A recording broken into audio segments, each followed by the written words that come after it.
ముందుగా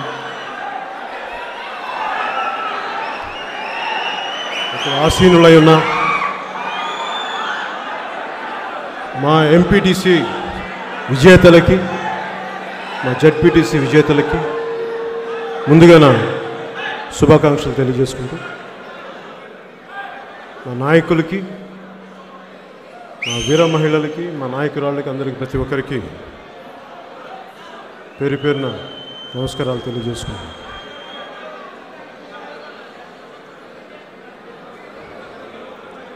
తుమ్మిదల ఝుంకారాలు, నెమళ్ళ క్రేంకారాలు, ఏనుగుల ఘీంకారాలు, మా వీర మహిళల పదఘట్టనలు, మా జన సైనికుల సింహగర్జనలు,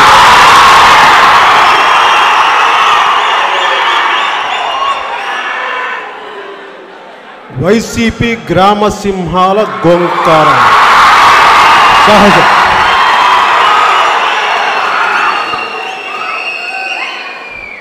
బాబు మీకేనమ్మా, చూసేవాళ్ళకి మీకే. వైసీపీ గ్రామ సింహాలంటే మీకే.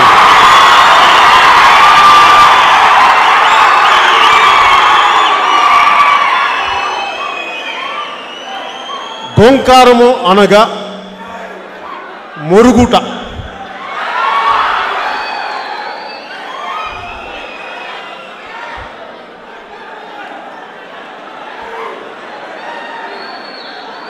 గ్రామసింహం అంటే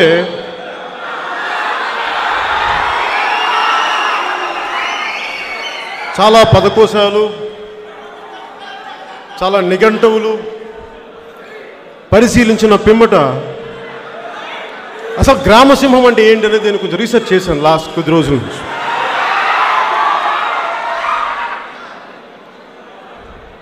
గ్రామసింహం అంటే సింహం అనుకున్నారు కాదు, అడవి సింహాలు మీరు అనుకున్నారు అవి కాదు, అది గ్రామసింహం. గ్రామసింహం బ్రౌన్ పదకోశం ప్రకారం కుక్కలు, వీధి కుక్కలు, శంకర్ నారాయణ తెలుగు డిక్షనరీ ప్రకారం పిచ్చి కుక్కలు, ఊర కుక్కలు,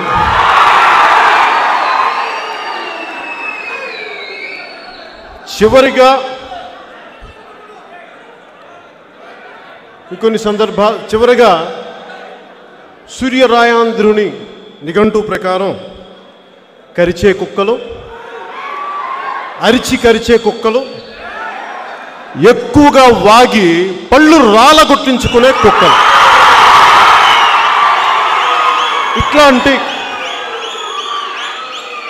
ఇలాంటి ఇత్యాది అర్థాలన్నీ ఈ పదకోశంలో ఉన్నాయి గ్రామసింహాలని. ఈ సన్నాసులకి వారికి జన్మనిచ్చిన తల్లిదండ్రులు నేర్పలేని సంస్కారాన్ని నేను నేర్పగలనా? మనం నేర్పలేం. వీళ్ళకి ఎవరు నేర్పిస్తారంటే ఎక్కువ మాట్లాడితే ఇట్లా ఇంకా సరిగ్గా నూనూగు మీసాలు రాని 16-17 ఏళ్ల కుర్రాళ్ళు ఉంటారు చూసారా, వాళ్ళు నేర్పిస్తారు సంస్కారం వీళ్ళకి.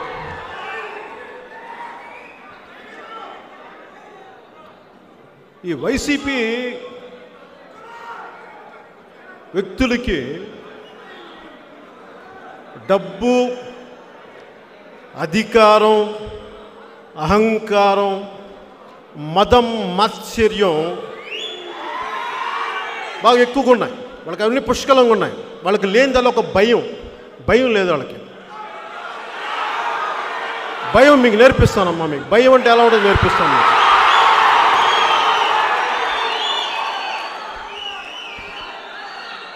అలాగే అనాల్సినవన్నీ అనేసి కులాల చాటున దాక్కుంటే లాక్కొచ్చి కొడతాం, బయటికి లాగి కొడతాం.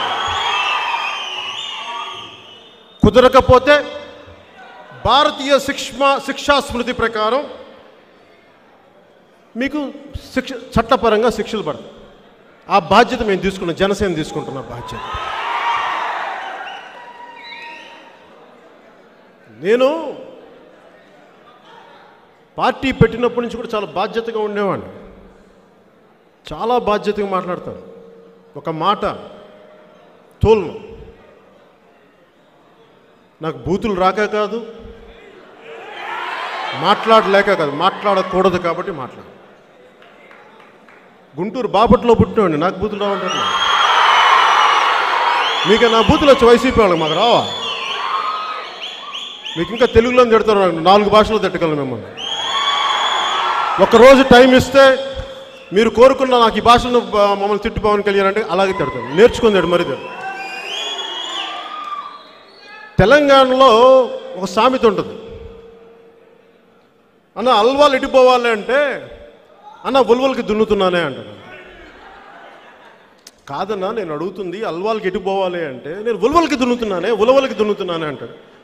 ఆడు ఇట్లా చాలాసేపు అడిగింది. అరే నేను అడుగుతుంది ఏంటి, నువ్వు చెప్తుంది ఏంటంటే ఎవడు కావాలని చేస్తున్నాను.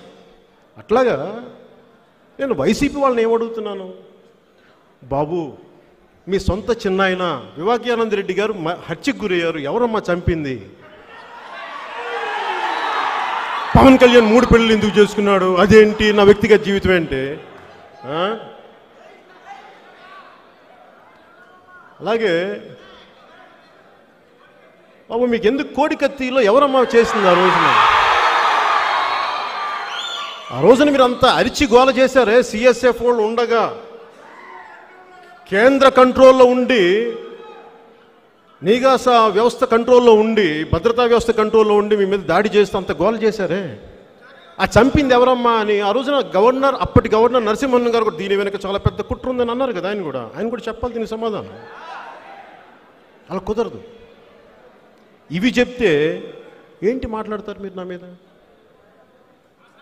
ఆ రివర్స్ టెండరింగ్ గురించి అడిగితే నా వ్యక్తిగత జీవితం పట్టుకొస్తారేంటి? నా వ్యక్తిగత జీవితం ఏముందిరా నాయన?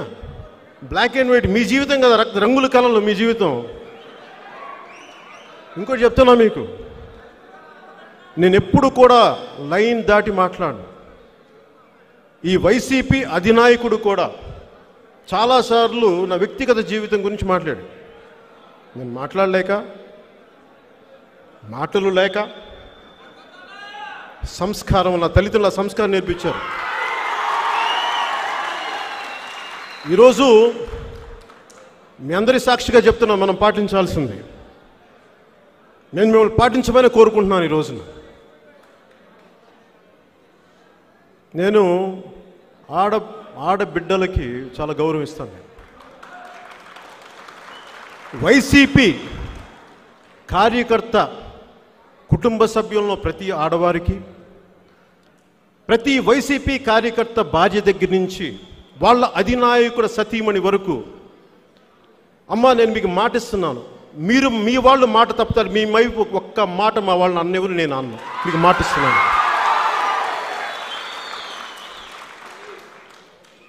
మీతో తేల్చుకుంటాం. వైసీపీ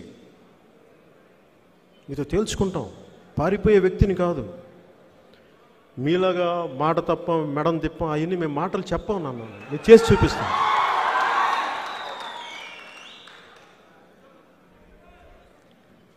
నేను ఎప్పుడైనా సరే చాలా ఒద్దికతోటి, చాలా పద్ధతిగా మాట్లాడతాను. ఈరోజు నేను మీతో పంచుకోదలుచుకున్నాను.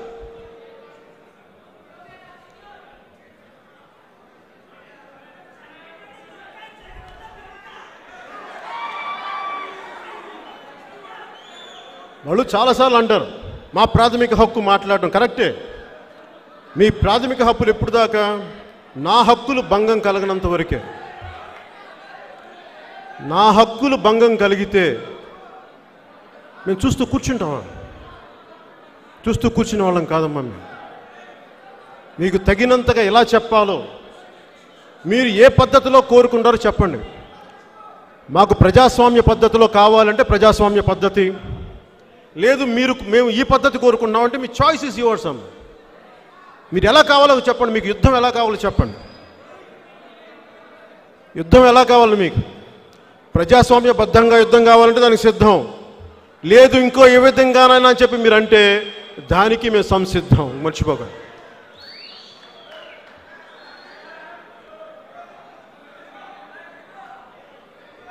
నేను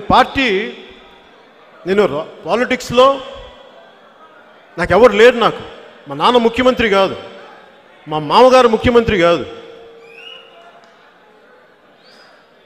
ఇదే పొన్నూరు ఇక్కడ చూడ మా నాన్న హెడ్ కానిస్టేబుల్గా పనిచేసిన, అక్కడ స్టార్ట్ చేసిన మా నాన్న. నాకు మా నాన్న ఇచ్చింది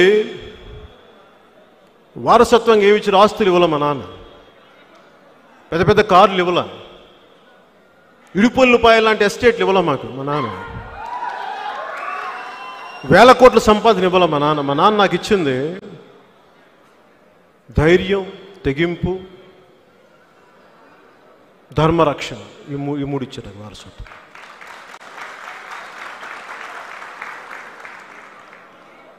నేను ఈరోజు మీతోటి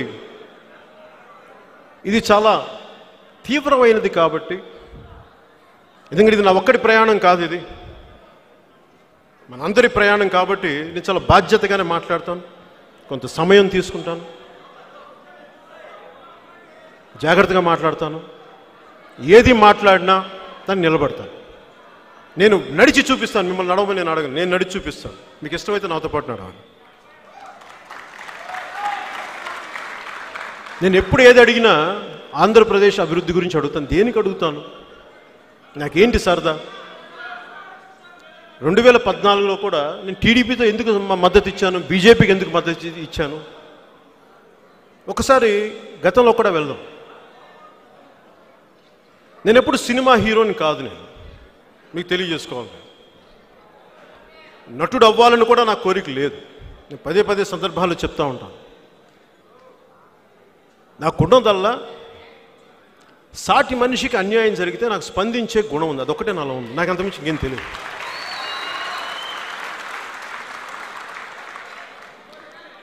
అది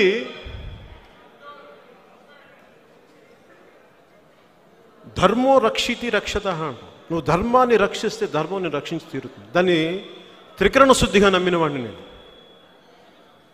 19-21 ఏళ్ల వయసులో నేను యోగ మార్గంలోకి వెళ్ళిపోయి, నాకు అవసరం లేదు రామ్లాల్ ప్రభుజీ యోగ మార్గంలోకి వెళ్ళిపోయి తిరుపతిలో ఉంటే, నువ్వు బాధ్యతల నుంచి తప్పించుకుంటున్నావు అని చెప్పేసి సోమరిగా అయిపోతున్నావు అని ఇంట్లో వాళ్ళు అంటే, గత్యంతరం లేక సినిమాలోకి వచ్చాను. ఇష్టపడి రాలేదు నేను సినిమాలోకి. రాజకీయాలకు మటుకు ఇష్టపడి వచ్చాను నేను. ఎందుకు? సినిమాలు ఇష్టం లేక కాదు. సినిమాలు నాకు చాలా ఇష్టం, గౌరవం. అది నాకు అన్నం పెట్టేది, నా తల్లి. అది నన్ను తగ్గించట్లా నేను. కానీ రాజకీయాలు నాకు చాలా బాధ్యత. నేను ఏ పని చేసినా నా తోటలో ఒక పాదు తీయమంటే చాలా శుభ్రంగా తీస్తాను. పిచ్చి మొక్కలు, కలుపు మొక్కలు తీసేసి శుభ్రంగా మొక్క ఏపుగా ఎదిగేలా చేయగలను. అలాగే రాజకీయాల్లో కూడా ఈ కలుపు మొక్కలను తీసేసి ఒక బలమైన అభివృద్ధి వైపు కూడా మనం చెయ్యాలి. అంటే ఏ పని ఎంచుకున్నా నేను అంత శుభ్రంగా చేసి పెడతాను. ఒకళ్ళు మెచ్చి మేకతోలు కప్పుతారనో, లేదంటే నాకు పథకాలు ఇస్తారనో, ప్రెసిడెంట్ మెడల్ ఇస్తారనో నేను చేయను.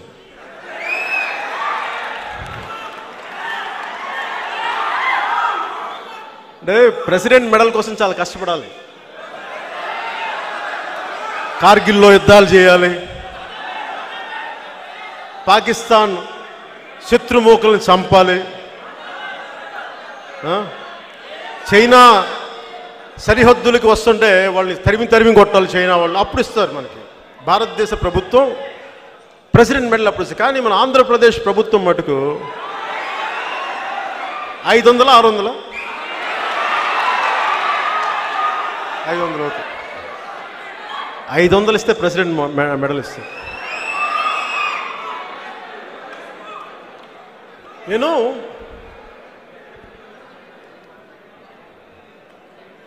సో పాలిటిక్స్కి బీజం ఎప్పుడు పడింది అంటే,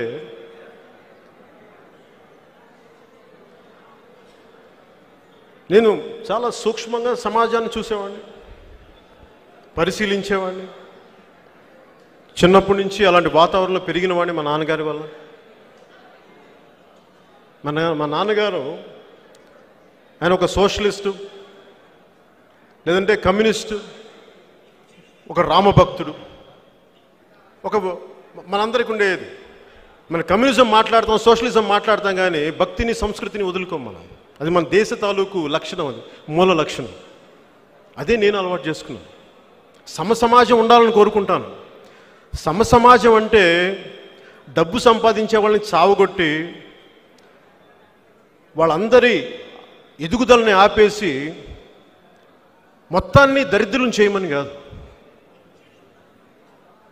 నిత్య దరిద్రుడు నిశ్చింత పురుషుడు అన్న సూక్తిని ఈ వైసీపీ ప్రభుత్వం చేస్తూ ఉంది. అభివృద్ధి ఎక్కడుంది మీకు? అభివృద్ధి గురించి మాట్లాడమంటే అభివృద్ధి గురించి ఏముంది మీకు? అభివృద్ధి అని అంటే ఓకే, వీళ్ళు ఈ కోడికత్తి కేసులో క్రైమ్స్, లేదంటే వాళ్ళ సొంత చిన్న వివేకానంద రెడ్డి గారి హత్య కేసు అదొక వైపు అయితే, మా వాళ్ళ మీద దాడులు, మా జన సైనికుల మీద దాడులు, మా ఆడపడుచుల మీద మీరు దాడులు, అది ఒకవైపు అయితే అసలు అభివృద్ధి ఎక్కడుంది వీళ్ళకి? రోడ్లు వేయడానికి డబ్బులు లేవు, రోడ్లు వేయరు. ఒక పొలిటికల్ పార్టీగా మేము అడుగుతాం, మా హక్కు అది, మేము బాధ్యత తీసుకున్నాం. నాకేం సరదా కాదు. ఇంత లక్షలాది మంది ప్రేమించేవాళ్ళు, ఇన్ని కోట్లాది మంది ఆదరించేవాళ్ళు ఉండగా నేను ఒక బాధ్యత తీసుకొని ప్రతి సన్నాసి చేత నాకు తిట్టించుకోవాల్సిన అవసరం నాకు లేదు. కానీ ఎందుకు తిట్టించుకుంటాను? తిట్టించుకుంటాను, అది కూడా అడుగుతాను, చెప్తున్నాను మీకు. దేనికి? ఇది నా సమాజం, నా దేశం అనుకుంటాను, నా నేల అనుకుంటాను. ఇది నా సమాజం, ప్రేమ ఈ నేల మీద. ఆంధ్రప్రదేశ్లో పుట్టాను కాబట్టి, తెలంగాణలో ఎదిగాను కాబట్టి నేను నా బాధ్యత ఇక్కడ దాకా నిర్వర్తిస్తున్నాను. నాకేం సరదా కాదు వీళ్ళందరి చేత తిట్టించుకోవటం. నేను యోగ మార్గం నుంచి వచ్చిన వాడిని, నాకేది అంటదు నాకు. అంటే వీళ్ళందరూ ఏమనుకుంటారు, నన్ను తిట్టేస్తే చాలా కింద కూర్చొని ఏడ్చేస్తాను అనుకుంటారా వీళ్ళు? వలవలా వలవలా ఇట్లాగా ఏముంటుందని మన పుట్ట దిగిపోయినట్టుగా, బుట్ట దిగిపోయినట్టు ఇలా కూర్చుంటారు. అలా కూర్చోనమ్మా నేను. అస్సలు మీరు తిట్టే కొద్దీ బలపడతాను తప్ప బలహీన పడను, గుర్తుపెట్టుకోండి. బలహీన పడకపోగా మీ ప్రతి ఒక్కళ్ళు గుర్తుపెట్టుకోండి, ప్రతి ఒక్కళ్ళు మరిచిపోయే ప్రశ్నే లేదు, గుర్తుపెట్టుకోండి. నేను యుద్ధం ప్రకటించను, ఎప్పుడు నేను యుద్ధం ప్రకటించను. మీరు లాగితే నేను వెనక్కి వెళ్ళను, గుర్తుపెట్టుకోండి. నేను చాలా పద్ధతిగా మాట్లాడుతున్నా, చాలా ఎన్నిసార్లు ఓర్పుగా, చాలా ఓర్పుగా మాట్లాడతా, తగ్గి మాట్లాడతా, అయ్యా అంట, బాబు అంట.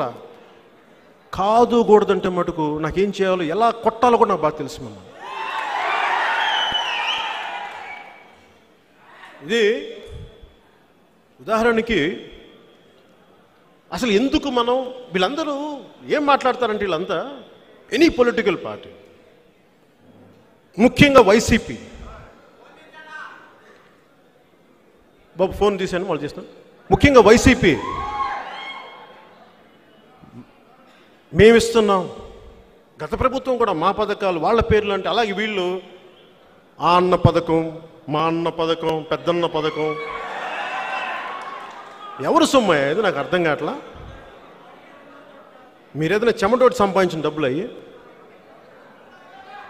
మీరు మనందరం పొద్దున లేచినప్పటి నుంచి, ఒక బ్రష్ కొనుక్కున్న దగ్గర నుంచి, టూత్పేస్ట్ వేసినప్పటి నుంచి, దేవుడికి అగరబత్తి వెలిగించినప్పటి నుంచి, నువ్వు వంట నూనెలో టిఫిన్ చేసుకునే దగ్గర నుంచి, నువ్వు అన్ని పనులు చేసుకుని తిరిగి రాత్రి పడుకోబోయే ముందు టీవీ చూసే వరకు మనం ట్యాక్సులు కడతానే ఉన్నాం. అది జిఎస్టీ అనండి, సేల్స్ ట్యాక్స్ అనండి, అలాగే క్రయ విక్రయాల మీద ఒక 60 గజాల స్థలం అమ్ముకున్నా వైసీపీ వాళ్ళగా 6,000 ఎకరాలు సంపాదించుకుని ఏదైనా సరే ట్యాక్స్ కట్టాలి. మేబీ 6,000 ఎకరాలు సంపాదించుకున్న వాళ్ళు ట్యాక్సులు కట్టడం అది మనకు తెలియదు, అది కొంచెం ఎక్సెప్షనల్ కేసులు. మరి ఇంతమంది ట్యాక్సులు కడితే ఆ ట్యాక్స్కి ఒక చోట చేరుతాయి. మీరు పొద్దున్న లేసిన, అలాగే కొంచెం అలా ఈ కొన్ని వ్యసనాలు ఏదైనా అలవాట్లు ఏమైనా ఉంటే, స్మోకింగ్ కానీ ఇవి కానీ, వాటికి 27% లేదా 70%. ఈ ట్యాక్స్లు అన్నీ కట్టి వెళ్తే అవన్నీ ప్రభుత్వ ఖజానాలోకి చేరిన తర్వాత అయ్యి మనందరికీ ఒక క్రమ పద్ధతిలో అభివృద్ధి పదంలో పంచాలి. అలా కాకుండా వీళ్ళు నాకు ఓటేస్తారు వీళ్ళకి పంచుతా, వీళ్ళు నాకు ఓటేశారు కాబట్టి వీళ్ళకి పంచుతా, వీళ్ళలో కూడా వాళ్ళకి ఇస్తాను వీళ్ళకి ఇవ్వను, ఆ పెద్ద ఆయనకి పెన్షన్ ఇస్తాను ఆ పెద్దమ్మకి నేను పెన్షన్ ఇవ్వను, వీళ్ళకి నేను రేషన్ కట్ చేస్తా వాళ్ళకి రేషన్ ఇస్తా. ఇలా మీరు అస్తవ్యస్తంగా చేస్తే మేము అడగమా మిమ్మల్ని. అంటే మీరేంటి కిరాయి మోకలను పెట్టుకొని కోడికత్తు గ్యాంగుల్ని పెట్టుకొని, లేదంటే కాదమ్మా మీరు కోడికత్తు గ్యాంగుల్ని పెట్టుకొని కిరాయి మోకలు పెట్టుకొని లేదంటే బాంబులతో దాడులు చేస్తామంటే మేము భయపడతామా? మీరు వైసీపీ నాయకత్వానికి స్ట్రైట్గా చెప్తున్నా, అలా భయపడే వాళ్ళు ఇంకెవరు ఉన్నారో కానీ పవన్ కళ్యాణ్తో పెట్టుకోకడమ్మా, తోలు తీసి కింద కూర్చోబెడతాం. నా మర్యాద ఎప్పుడు దాకంటే మీరు మర్యాద ఇచ్చినంత వరకే. మీరు మర్యాద స్థాయి దాటారా, నేను దాటితే మర్యాద ఎలా ఉంటుందో మీకు నేను చూపిస్తాను.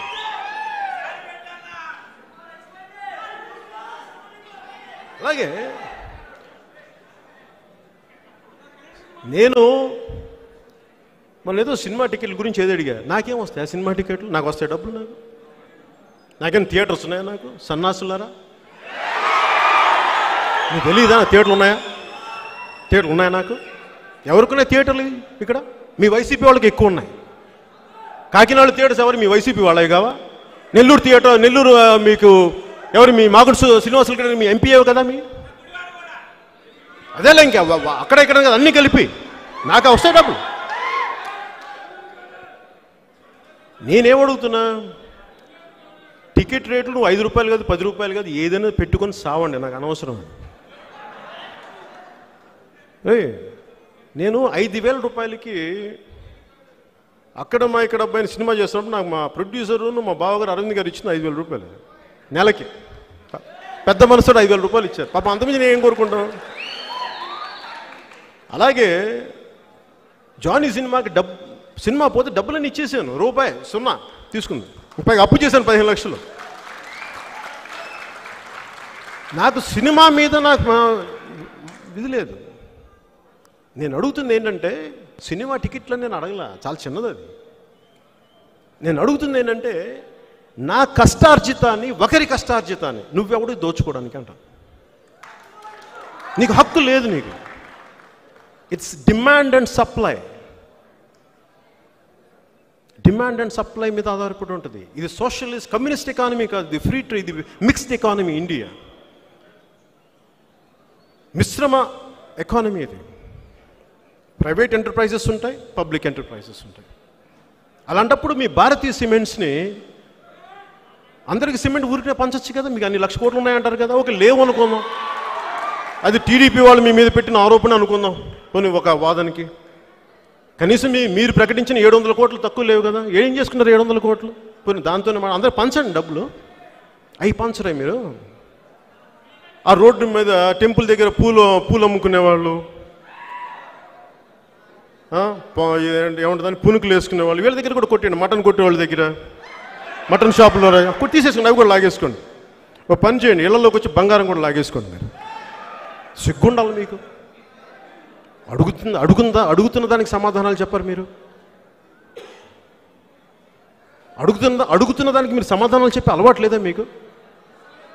కాట్ల కుక్కలా అరుస్తారేంటి? మాట్లాడటం ఎప్పుడు నేర్చుకుంటారా మీరు? నేను ఎందుకు గ్రామ సింహాలు అన్నాను కూడా చెప్తా. ఒకసారి ఎక్కడో మన షూటింగ్ దగ్గర టీవీ పెట్టి చూస్తామంటే సౌండ్ సరిగ్గా రావట్లా, ఇది వైసీపీ వాళ్ళు మాట్లాడుతుంటే. ఆ పక్కనేమో కుక్కలు తెగరుస్తున్నాయి, 2 మ్యాచ్ అయిపోయింది. ఇదేంట్రా వైసీపీ వాళ్ళ ఇట్లా మాట్లాడుతున్నామా? ఒక సైనిక్ బోర్డుకి మీరు ఎప్పుడైనా ఇచ్చి చచ్చారా? మీరు ఎప్పుడన్నా దేశ సరిహద్దుల కోసం పనిచేసిన సైనికుల కోసం మీకు 700 కోట్లు ఉన్నాయి కదా మీ అధినాయకుడికి, ఆయన ఎప్పుడన్నా 1 కోటి రూపాయలు మీరు ఒక పిల్లికి బిచ్చ వేయడం మేము చూడలేదమ్మా. మీ ఇప్పుడు దాకా వెళ్ళి తినే అన్నం కూడా మీరు కాకులను కూడా విసరు. మీరు అంత పిసనారులు, మీరు పినాసులు, మీరు మాట్లాడతారు మా గురించి.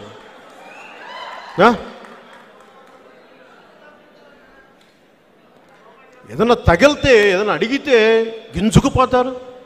వీళ్ళేమో మనల్ని వచ్చి కొట్టేయచ్చు, వీళ్ళు వచ్చి మనల్ని తిట్టేయచ్చు, పచ్చిబూతులు తిట్టేయచ్చు. మన మటుకు సార్ సార్ సార్ సార్ అలాగే సార్ ఏం రా అని పిచ్చి పచ్చిబూతులు సార్ సార్ నమస్కారం అలా అనవమ్మా. అస్సలు అనే ప్రశ్న లేదమ్మా. మీరు నువ్వమ్మా, మీరు ఆ టైం అయిపోయిందమ్మా. చాలా రిటైర్డ్ అయిపోయారు మీరు. ఎప్పుడు చాలా పాత ఫ్యూడలిస్టిక్ భావనలో ఉన్నారు మీరు. ఇంకా ఇది మీ గడీలు కాదు, ఇది మీ ఇడుపులపై ఎస్టేట్లు కాదు, ఇది ఆంధ్రప్రదేశ్, ఇది రిపబ్లిక్ ఆఫ్ ఇండియా, సర్వసత్తాక భారతదేశం. గుర్తుపెట్టుకోండి. మీరు, నేను ఎవరికి తల ఉంచుతా? మహాశయుడు అంబేద్కర్కి తల ఉంచుతాం. బోస్కి, సుభాష్ చంద్రబోస్కి తల దించుతాం. భగత్ సింగ్కి జోహార్లు అర్పిస్తాం. గాంధీజీకి మోకరిల్లుతాం. మీలాంటి వాళ్ళకి తాట తీస్తాం. జాగ్రత్త.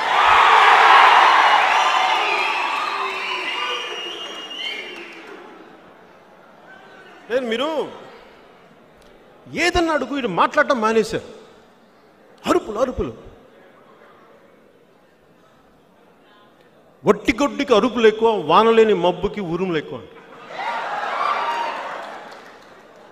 ఎందుకు ఇలా అరుస్తారంటే అభివృద్ధి లేదు కనుక. రోడ్లు వేసారా మీరు ఇప్పుడు దాకా వచ్చి? ఏం బిగుతారా మీరు రోడ్లు లేకుండా? ఒక్క రోడ్డు వేసారా మీరు? వేయరు. మేము ఇప్పుడు వస్తున్నామంటే, ఇప్పుడు మా మసూదన్ రెడ్డి గారు చెప్పినట్టుగా వెంటనే ఒక 7 కిలోమీటర్లు పాడైపోయిన రోడ్డుని మీరేంటి 2 రోజులు వేసేస్తారు హడావుడిగా? మేము నమ్ముతాం మేము అవన్నీ. మేము అడుగుతుంది రోడ్లు.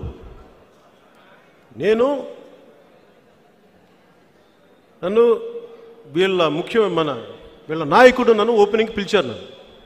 మీకు ఇప్పటిదాకా చెప్పలేదు. నేను ఓడిపోయి 2 చోట్ల వాళ్ళు ఫోన్ చేశారు నాకు, నన్ను ఆహ్వానించారు ప్రమాణ స్వీకారానికి రమ్మని. నేను చెప్పాను, శుభాకాంక్షలు చెప్పాను. ఆ రోజే చెప్పాను, భవిష్యత్తులో చాలా నిర్మాణాత్మకంగా మేము వ్యవహరిస్తామని చెప్పాను. ఎక్కడనే మాట తప్పలేదే. కానీ మీరు ఎదురు ఉండకూడదు అనుకుంటే అలా కుదరదు. మీరు ఎంత పెద్దవాళ్ళైనా అవ్వనివ్వండి, మీకు ఎన్ని వేల కోట్లు ఉండనివ్వండి, మీ కింద ఎంత కిరాయి సైన్యమైనా ఉండనివ్వండి, అస్సలు భయపడే ప్రశ్నే లేదమ్మా మీకు.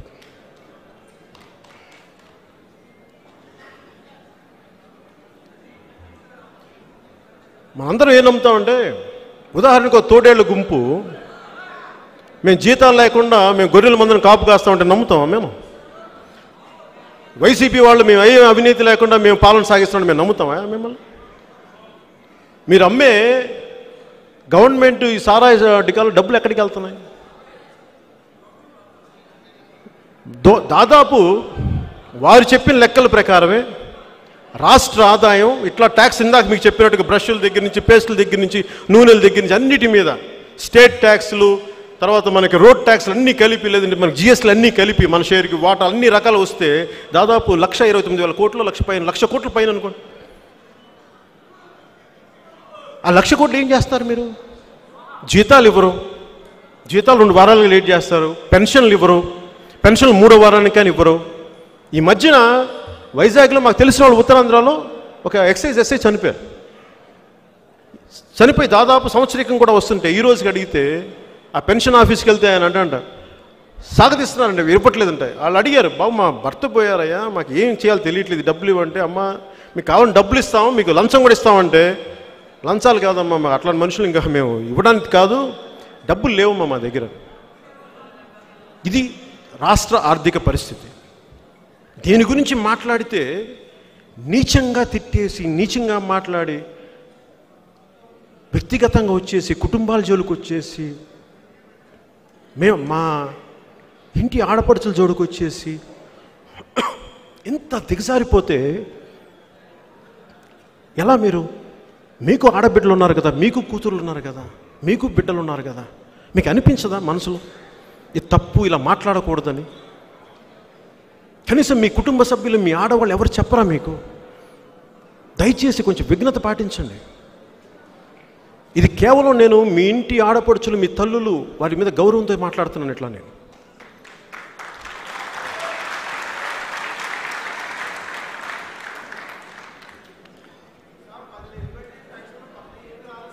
మాట్లాడు, కూర్చోండి. ఇందాక మీరు ఊహించుకోండి నా పరిస్థితి. నాకేం సరదా కాదు. మీరు అర్థం చేసుకోవాల్సింది, నేను కోట్లు ట్యాక్స్ కట్టే సినిమా రంగం నుంచి వచ్చిన వాడు. నాకేం సరదా కాదు. నేను ఒక జర్నీ కూడా చెప్పాలి మీకు. 2008లో అప్పుడు పిఆర్పి పార్టీ ప్రస్థానం కూడా చెప్పాలి, చాలా అవసరం ఈ సందర్భంలో. ఆ రోజున చాలామంది నాకు రాజకీయాల్లోకి ముందుకు రావాలని లేదు. మా అన్నయ్య గారు వస్తే ఆయన వెంట సహకారం అందిద్దామని వచ్చాను. నాకు అది సరిపోద్ది, ఎందుకంటే నేను ముందుకు వచ్చే వ్యక్తిని కాదు. నేను సాధ్యమైనంత వెనక్కి ఉండి మీకు నేను సపోర్ట్ చేసే వ్యక్తిని. ఆ రోజు పరిస్థితుల్లో ముందుకు వెళ్ళలేకపోయాం.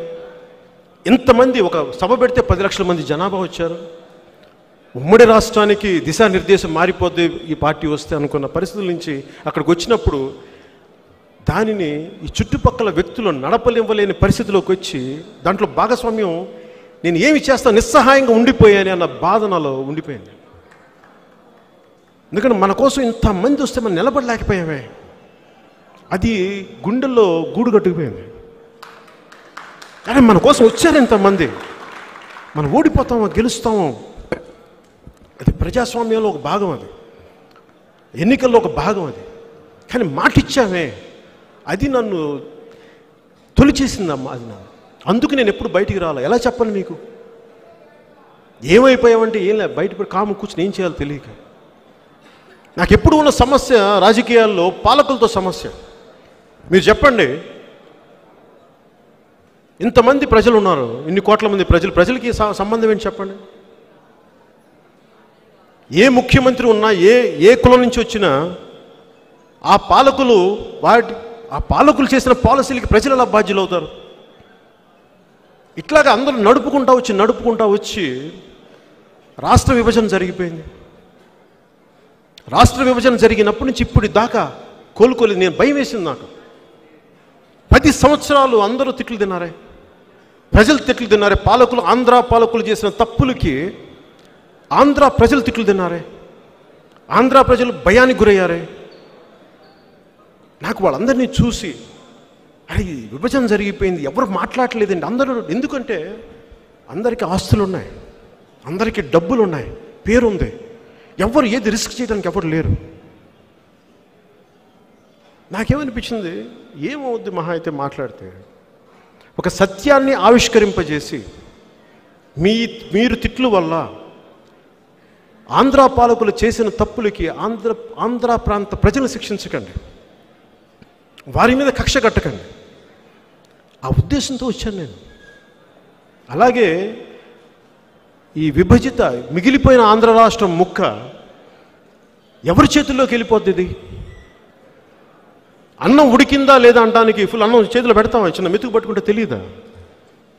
ఒక గృహిణికి తెలుస్తుంది. అలాగా వైసీపీ ఏంటో మొత్తం చెప్పాలి, పాలన చూడాలా, ఆదిలోని తెలియదా? ఇవన్నీ దృష్టిలో పెట్టుకొని అప్పటి ప్రధానమంత్రి అభ్యర్థిగా ఉన్న మోదీ గారు పిలుపు మేరకు వెళ్ళి తెలుగుదేశం పార్టీకి మద్దతు తెలిపితే అట్లా నా ప్రయాణం సాగింది. దీంట్లో ఎక్కడా కూడా మీరు చెప్పండి, నాకు నిజంగా ఒక పార్టీ స్థలం కావాలంటే నేను నా బిడ్డల ఎఫ్డీలు వాళ్ళ భవిష్యత్తు కోసం పెట్టుకున్న ఆ డబ్బుని తీసుకొచ్చి ఇక్కడ ఈ స్థలం ఎందుకు కడతాను, ఇది ఎందుకు కొనాల్సిన నాకు అవసరం ఏంటి? మీకు అధికారం రావడానికి ఎంత తోడ్పడ్డానే, నేను అడుగుండొచ్చు కదా ఒక స్థలం. కనీసం మీరు ఎక్కడ స్థలం చూపి నేను అడగలా. నాకు ఆత్మగౌరవం చాలా ఎక్కువ. ఎందుకంటే డబ్బులు లేకపోతే పస్తులు ఉంటాం, కానీ ఆత్మగౌరవాన్ని చంపుకోం, అడగం. నేను చేసి పెట్టేవాడిని, నేను ఇచ్చేవాడిని, తీసుకునేవాడిని కాదు. నాకు ఎన్నికల్లో ఓట్లు అడగడానికి కూడా ఇబ్బంది. నాకు మీకు తెలీదా నేను దేనికోసం వస్తాను? నాకు డబ్బులు కావాలా? నాకేం కొత్తగా పేరు కావాలా, నాకేం కొత్తగా అధికారం కావాలా? ఏమి ఇవ్వగలరు నాకు ప్రజలు? చెప్పండి, నిజంగా చెప్పండి. నేను మీ బాగు కోసం కదా వచ్చింది. నాకేం సరదానా? అడ్డమైన గాడిదల చేత నేను తిట్లు తింటే నాకేం సరదానా? నిజంగా మాట్లాడుతాను. పనికి మాలిన వెధవలు, చవటలు, సన్నాసులు, నా సరదా కాదు. చాలా పౌరుషం ఉన్నవాడిని, చాలా పౌరుషం ఉన్నవాడిని. కానీ నా పౌరుషాన్ని ఎందుకు తగ్గించుకుంటానంటే మీకోసం నేను తగ్గించుకుంటాను. మీరు బాగుండాలని తగ్గించుకుంటాను. ఎందుకు? విసిగిపోయాం. 10 సంవత్సరాలు అక్కడ ముఖ్యమంత్రి, ఇప్పుడు అయిన కేసీఆర్ గారు, వారి రాష్ట్ర శ్రేయస్సు కోసం ఆంధ్ర పాలకులు చేసిన తప్పులను దుయ్యబడుతూ దాని తద్వారా ప్రజలకు ఇబ్బంది అవుతూ ఉంటే, ఆంధ్ర ప్రాంత ప్రజలకి, ఆంధ్ర పాలకులకి బుద్ధి రాకపోతే ఇంక నేనేం చేయను దీనికి? విసుగొచ్చి ఇంక బయటికి రావాల్సి వచ్చింది. నిజంగా నా సరదా కాదు. 2014లో తెలుగుదేశం పార్టీకి నేను కోరుకుంది ఒకటే. మీరు చూసే ఉంటారు ఆ విజువల్. మీరు చంద్రబాబు నాయుడు గారు నా ఆఫీస్కి వచ్చాను. నేను వెళ్ళలేదు, మీరు గుర్తుపెట్టుకోండి. ఎందుకంటే నేను వెళ్ళలేక కాదు. నేను ఒకటి అడిగా, మీకు నా వల్ల మీకు సహాయం కావాలి అంటే మీరు నన్ను అడగవాలి. దేనికి అడగమని? పొగరుతో కాదు. నేను మిమ్మల్ని తగ్గించడం ఇష్టం లేక ఆయన రమ్మన్నాను. మిమ్మల్ని తగ్గించడం ఇష్టం లేక చెప్పాను కూడా ఆయనకి.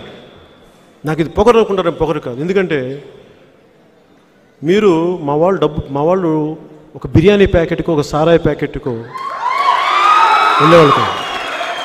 వాళ్ళకి కావాల్సిందల్లా చిన్నపాటి గౌరవం ఇవ్వండి. ఆ గౌరవం ఇస్తే మేము వస్తాం, అప్పుడు చెప్తాను. అలా కాదు ఒక ఎంపీ సీటుకో, ఒక రాజ్యసభ సీటుకో అంటే నా రియాక్షన్ కూడా చూశారు అంతకుముందు. ఒక సభలో నేను మాట్లాడాల. ఎందుకు మాట్లాడంటే, మీరు నా ఆత్మగౌరవాన్ని దెబ్బ కొడితే నేను ఇంకో మనిషిని. మీరు నాకు మీకు ఎంత గౌరవం ఇస్తానో అంత తిరస్కార భావాన్ని కూడా నేను చూపించగలను. నాకు ఆ శక్తి ఉంది నా దగ్గర. ఎందుకంటే నేను మీ నుంచి ఏం కోరుకోను. నేను ఎందుకు మాట్లాడగలను? నేను డబ్బులు సంపాదించుకోలేక. ఇదే హైదరాబాద్ మాదాపూర్లో ఎకరం ₹1,00,000 ఉన్నప్పుడు నా సంపాదన ₹1,00,00,000. నేను కొనుండొచ్చు కదా. ఈ రోజున 1,000 కోట్లు ఉండేది, 2,000 కోట్లే. వీళ్ళ వైసీపీ నాయకుల కంటే ఇంకా అద్భుతంగా అఫీషియల్గా డబ్బులు సంపాదించేవాళ్ళం. నేను చేయలే. ఎందుకు సంపాదించలేదంటే, అలాంటి డబ్బు ఎక్కువైపోయే కొద్దీ భయపడిపోతాం. ఇప్పుడు డబ్బు పెరిగే కొద్దీ ధైర్యం రావాలి కదా. డబ్బు పెరిగే కొద్దీ భయం వేసిపోద్ది. వాళ్ళు ఏం చేసేస్తారేమో, ఇదేం చేసేస్తారేమో, ఇట్లా అని. ఇవన్నీ ఆలోచించి నేను ఎప్పుడు డబ్బు వెంట పడలా. ఎందుకంటే నాకు ధైర్యం, నా ధనం ధైర్యం, ద్రవ్యం కాదు.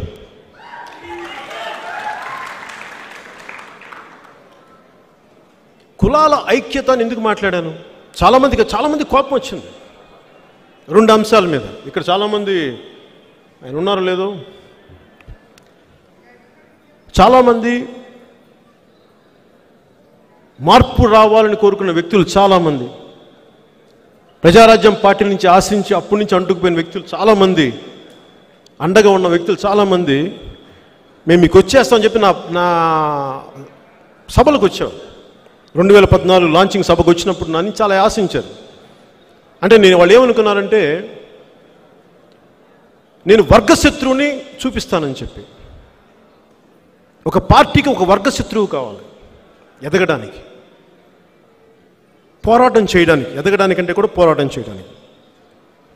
టీఆర్ఎస్ అని పార్టీ ఎందుకు వచ్చింది? వాళ్ళ వర్గశత్రువు ఆంధ్ర పాలకులు. వైసీపీకి వర్గశత్రువులు కమ్మవారు.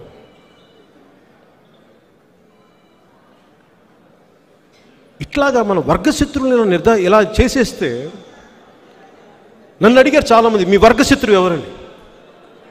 చాలామంది పోరాటాలు తిరిగేవాళ్ళు చాలామంది, నీ వర్గశత్రువు ఎవరు? జనసేనకి వర్గశత్రువు ఎవరంటే చాలా క్లిష్టమైంది, అది చాలా కష్టమైంది. ఎలా చెప్తాం వర్గశత్రువు అంటే? ఒక కులం కాదే వర్గశత్రువు, ఒక జాతి కాదే వర్గశత్రువు. ఈ రోజున టీఆర్ఎస్ని అడగండి, మీ వర్గశత్రువు ఎవరని ఆ తెలంగాణ అంటే ఏమంటారు? ఎవరు లేరు అక్కడ వర్గశత్రువు. ఫైనల్ వర్గశత్రువులు ఎవరుంటారంటే పేదరికం, అవినీతి, దాష్టీకం, దౌర్జన్యం, ఇవి వర్గశత్రువు, కులాలు కాదు. ఉదాహరణకి ఆంధ్రప్రదేశ్లో 151 సీట్లతోటి వైసీపీ వస్తే ఏం చేసి ఉండాల్సింది? ఎంత అద్భుతమైన ప్రగతి సాధించి ఉండాల్సింది. వాళ్ళు అలా కాకుండా వెళ్ళిపోయి అందరినీ చంపేద్దాం అనుకుంటే ఎట్లా? మీరు ఎవరిని ఎదగనివ్వకూడదు, పని చంపేద్దాం, భయప్రాంతులను చేసేద్దాం అంటే ఎట్లా? అది నిజంగా జరుగుద్ది అట్లా? ఒక కులాన్ని సమూలంగా తుడిచిపెట్టేయడం జరుగుద్దా? అది అయ్యే పనేనా అసలు? అది సబబైన పనేనా? అలా చెయ్యొచ్చా ప్రజాస్వామ్యంలో?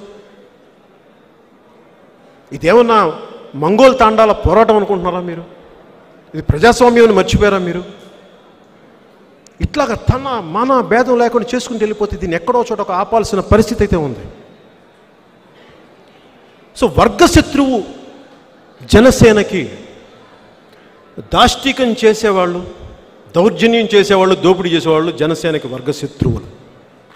వాళ్ళు ఏ కులంలోనైనా ఉండనివ్వండి, ఎవరైనా కానివ్వండి, ఎవరు దాష్టీకం చేసినా, ఎవరు దౌర్జన్యం చేసినా, ఎవరు దోపిడీ చేసినా జనసేన వాళ్ళని వర్గశత్రువుగానే ప్రకటించుకుంటాం. వాళ్ళు మా ప్రత్యర్థులే, వాళ్ళు మేము పోరాటం చేస్తాం మీతో. అలాగే కులాల ఐక్యత అని ఎందుకు పెట్టానంటే, మనందరం ఎక్కడ పుట్టాలి, ఏ కులంలో పుట్టాలి, ఎలా పుట్టాలి, ఏ రంగు, ఎట్లా మన ఎవరి చేతుల్లో లేదు ఇది. ఎవరి చేతుల్లో లేదు ఇది. కానీ పుట్టాక మనం ఎలా ప్రవర్తించాలనేది. ఇది కులాల ఐక్యత అని ఎందుకు పెట్టానంటే, అదేదో పుస్తకాలు చదివి ఇట్లా కాదు, చాలా అర్థం చేసుకునే పెట్టాను. నేను చెన్నైలో ఉన్నప్పుడు, లేదంటే నెల్లూరులో ఉన్నప్పుడు రంగా గారు బతికుండేవాళ్ళు ఇక్కడ, వంగవీటి రంగా గారు. ఆయన బతికున్న రోజు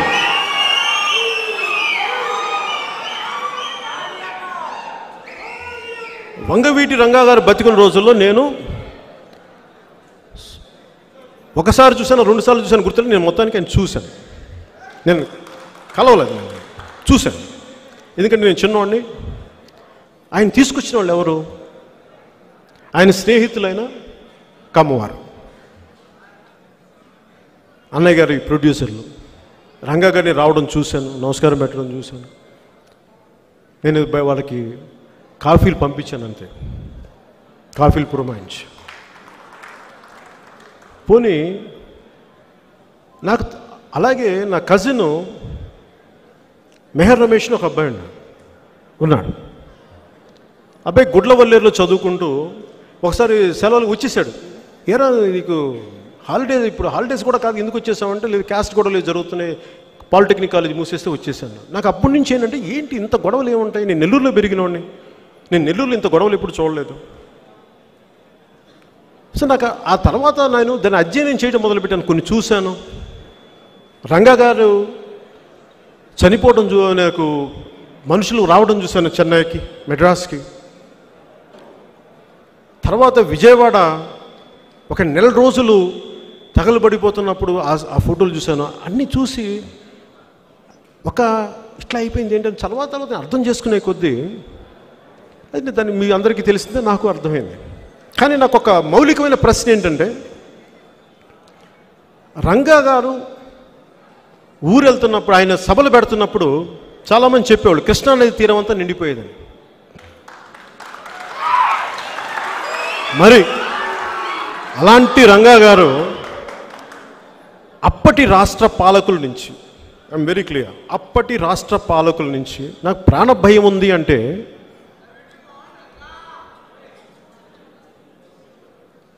అప్పటి రాష్ట్ర పాలకుల వల్ల నాకు ప్రాణ భయం ఉంది అని ఆయన ధర్నాకి కూర్చుంటే, సత్యాగ్రహం చేస్తూ ఉంటే, నాకు ఒకటే ప్రశ్న అనిపించింది. కృష్ణానది తీరం అంతా నిండిపోయేంత జనం వచ్చారు కదా, కనీసం వీళ్ళల్లో రోజుకి 100 మంది కూడా ఆయన పక్కన ఎందుకు కూర్చోలేకపోయారని అనిపించింది నాకు. ఏమైపోయారు వీళ్ళు? ఒక సభకి వచ్చారే, ఆయన నన్ను చంపేస్తున్నారంటే ఆయన మద్దతుదారులు ఎందుకు ఆయన పక్కన కూర్చొని రక్షించుకోలేకపోయారు అన్నది నన్ను ఈ రోజుకి పట్టి పీడించే ప్రశ్న. ఎదుటి వారిని అనబోయే ముందు మనం ఏం చేశాం అన్నది కూడా మనం ఆలోచించుకోవాలి. ఇది చాలా అవసరం. ఎందుకంటే గుడ్డి ద్వేషం సమాజాన్ని చీల్చి నిట్టనిల్లో చీల్చేసి ఎవరికి సుఖం లేకుండా చేస్తుంది. ఇది చాలా అర్థం చేసుకోవాలి. ఇది 2014లో కూడా కాపు రిజర్వేషన్లు మనకి తునిలో జరుగుతున్నప్పుడు చాలామంది అడిగారు, నువ్వు రావు ఇట్లా దీని మీద నీ స్పందన ఏంటని. నేను ప్రతి సమస్య నుంచి ఏ సమస్య అయినా సరే నేను పారిపోను. ఇందాక మన నాయకులు చెప్పినట్టుగానే అది చిన్న సమస్య అవనివ్వండి, పెద్ద సమస్య అవనివ్వండి, నేనైతే పారిపోను. నేను ఫేస్ చేస్తాను. శతకోటి దరిద్రాలకి అనంతకోటి ఉపాయాల్లాగా శతకోటి సమస్యలకి అనంతకోటి పరిష్కారాలు ఉంటాయని నేను నమ్మేవాడిని. నేను పారిపోను, ఏ సమస్య నుంచి పారిపోను. ఇబ్బంది పెడుతుంది నన్ను తిట్టుకోవచ్చు, కానీ నేను పారిపోను. ఎందుకంటే నేను బాధ్యత తీసుకున్నాను కాబట్టి. కానీ నేను ఆ రోజున నేను కొంతమంది మాట్లాడితే, కొన్ని నీగా వర్గాలు వీళ్ళందరితో మాట్లాడితే, కొన్ని వైసీపీ వర్గాలు దూరిపోయిన దాంట్లో గొడవలు చేయడానికి సిద్ధమైపోయారని చెప్తే, పైగా అక్కడ ఏమైంది, సభ మాట్లాడుతూ ట్రైన్ దగ్గరికి వెళ్తారనేది ఎవరికి తెలియదు, రైలు కట్టాల మీద కూర్చుంటారని ఎవరికి తెలియదు, ఎవరికి చెప్పలేదు. ఎందుకంటే ఇది నాకు చెప్పింది చాలామంది కాపు నాయకులు చెప్పారు. అలా గొడవ జరిగిపోయి ఎన్నో సంవత్సరాలకి ఇంతమంది కోరుకుంటున్న ఒక ఉద్యమం ఒక్క చిన్నపాటి పొరపాటు ఈరోజు ఏమి కాకుండా అయిపోయింది. అట్లాగా ప్రతి సమస్య. ఈరోజు రాయలసీమలో కూడా నేను మొన్న వెళ్తే దళితుల హక్కులు కాల రాసేస్తారండి. దళితులకి ఇక్కడ మనకి ఇక్కడ ఒక హక్కు ఉంది. ఇక్కడ నిజంగా రాయలసీమ లోపలికి వెళ్తే మీకు నోరు మెదపడానికి భయపడే పరిస్థితులు కొన్ని ప్రాంతాలు, నేను అన్ని ప్రాంతాలను చెప్పలేను కానీ కొన్ని ప్రాంతాలు ఖచ్చితంగా. అలాగే బోయ కులస్తులు ఇబ్బందులు పడుతూ ఉంటారు, నాకు సాధికారత లేదని. ఇలాంటి అన్ని పరిస్థితుల్లో నేను కులాల ఐక్యతను ఎందుకు పెట్టానంటే, మనందరం పరస్పరం అర్థం చేసుకొని ముందుకెళ్ళాలి తప్ప ఒకళ్ళని కక్షగట్టి పెట్టుకున్నావా సమూలంగా అందరినీ దహించేస్తుంది. వైసీపీ చేస్తున్న తప్పు కూడా అదే. వారు వర్గశత్రువుగా ప్రకటించుకున్న పోరాటంలో రాష్ట్ర అభివృద్ధిని తగలబెట్టేస్తారు. ఇది చాలా మనం జాగ్రత్తగా గమనించాలి. రాష్ట్రం అంటే 2 కులాలు కాదు, రాష్ట్రం అంటే చాలా పెద్దది, గుర్తుపెట్టుకోండి.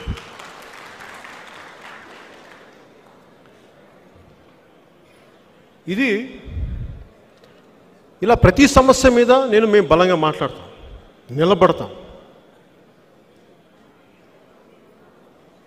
నేను 2 చోట్ల ఓడిపోయినప్పుడు, ఇక్కడ ఏదో ఆ రోజు మన విజయవాడ ఆఫీస్లో వెళ్ళి మీటింగ్, ప్రెస్ మీట్ పెట్టి తిరిగి ఒక 2 రోజుల తర్వాత హైదరాబాద్ పోయినప్పుడు నా తెలంగాణ కార్యవర్గం వచ్చి ఇలాంటి మీటింగ్ జరిగి ఇంకొంచెం దీంట్లో సగం మీటింగ్ జరిగి, కనీసం నువ్వు ఇక్కడన్నా పోటీ చేసుకుని మిమ్మల్ని గెలిపించుకునేవాడన్నా అని చెప్పి ఏడ్ చేశాను అందరు. కనీసం అంటే నేను చెప్పాను, అక్కడున్న పరిస్థితులు వేరు, అక్కడ పోరాటం చేయాల్సిన పరిస్థితులు, అండగా నిలబడాల్సిన పరిస్థితులు. ఒక్కొక్కరు ఆలోచన విధానం వేరుంటుంది. నేను గెలుస్తాను ఓడిపోతానని కాదు, పాపం కష్టాల్లో ఉన్న వాళ్ళకి అండగా వెళ్ళటానికి నిలబడవచ్చు, నన్ను గెలిపించవచ్చు, ఓడించవచ్చు, దట్స్ ఓకే. అది ఎందుకంటే నేను మిమ్మల్ని దేహి అని ఎప్పుడు అడగను. నేను మీకు అండగా నిలబడేవాడిని, మిమ్మల్ని దేహి అని ఎప్పుడు అడగను. నేను భిక్షగాని కాదు. మీకు నా మీద నమ్మకం ఉండి నిలబడతాడు సమస్యల మీద అంటే అప్పుడు మీరు నన్ను గెలిపించండి. మీరు నన్ను గెలిపించి చూపించండి, రాష్ట్రాభివృద్ధి ఎలా ఉంటుందో మీకు చేసి చూపిస్తాను మాటల్లో. అలాగే శాంతి భద్రతలు ఎలా ఉంటాయో చేసి చూపిస్తాను మీకు. ఒక ఆడబిడ్డ మీద ఎవడన్నా ఇలా చూడాలంటే కూడా లోపలే భయం లాగిపోయింది. అలాంటి శాంతి భద్రత రాజకీయాల్లో ఇంకో సమస్య ఏంటంటే ఒక కులం తిడితే ఇంకో కులం అదే కులపు నాయకుల చేత తిట్టిస్తారు. నేను వైసీపీ వాళ్ళకి చెప్తా ఉన్నా, ఒక కాపుల చేత ఏంటంటమ్మా అన్ని కులాల చేత తిట్టించు, నాకేం ఇబ్బంది లేదు, అస్సలు ఇబ్బంది లేదు. నేను తప్పు కూడా అనుకోను. ఎందుకంటే ఆ కులానికి సంబంధించిన నాయకులు తిడితే నేను ఆ కులం అంతా తిట్టింది నేను అనుకున్నా. ఆ కులంలోని ఒక వ్యక్తి తిట్టాడు అనుకుంటాను తప్ప కులం అంతా తిట్టింది నేను అనుకునే వ్యక్తిని కాదు.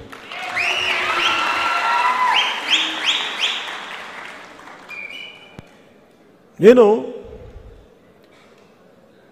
వీళ్ళందరికీ ఏముంటుందంటే నన్ను చూడగానే వీడిని ఏదైనా తిట్టేసేయచ్చు. నేను ఎప్పుడు ఎవరిని రెచ్చగొట్టను, మర్యాదగా మాట్లాడితే.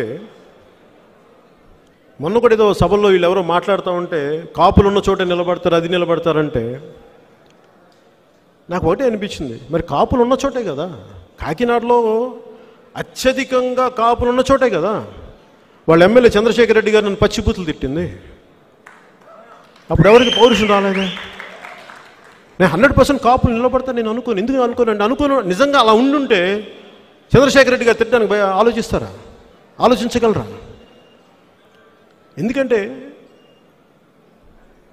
ఎక్కువ జనాభా ఉన్న చోట, సంఖ్యాబలం ఉన్న కులాల్లో ఐక్యత తక్కువ ఉంటుంది సహజంగానే.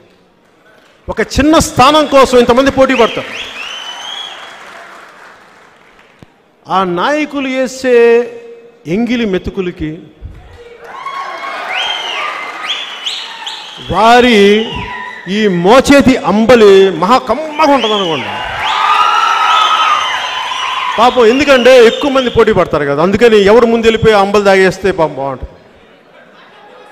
తాగండి రా బాగా తాగండి. కొంచెం అంబల్లో కొంచెం కారం కొంచెం ఉప్పు వేసుకుని ఇంకొంచెం ఎక్కువ తాగండి, బాగుంది, మంచిగా ఉంటుంది. తాగండి, సిగ్గుండాలి మీకు. అప్పుడు జాతి గురించి మాట్లాడకండి అమ్మ, తప్పు. అలాగే నేను టీడీపీకి మద్దతు ఇవ్వగానే నేను నా కులాన్ని ఎప్పుడు నేను దూరం వెళ్ళలేదు, నేను ఎప్పుడు పారిపోను కూడా. అలాగే వేరే కులాలని తోలనాడను కూడా నేను గౌరవిస్తాను, అన్ని కులాలను గౌరవిస్తాను.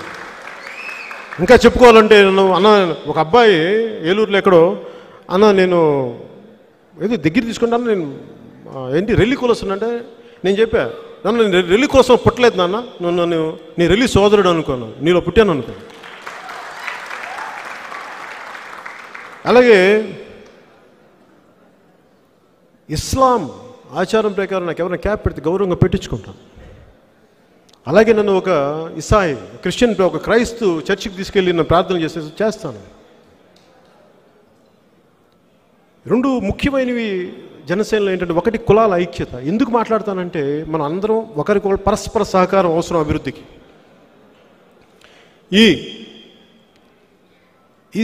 ఈ దీంట్లో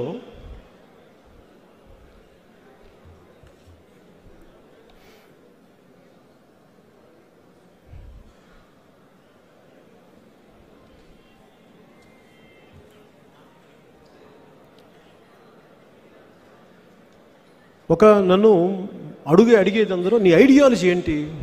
మొన్న ఈ మధ్యన కూడా నేను వింటా ఉన్నాను, చాలా కన్ఫ్యూజింగ్ ఐడియాలజీ అంటారు. ఒకసారి ఇది మాట్లాడతాం, ఇంకోసారి వాళ్ళతో జత కడతాం, ఇంకోసారి ఇది మాట్లాడతాం. అంటే ఒక దేహానికి ఒక రక్తనాళం సరిపోద్దా?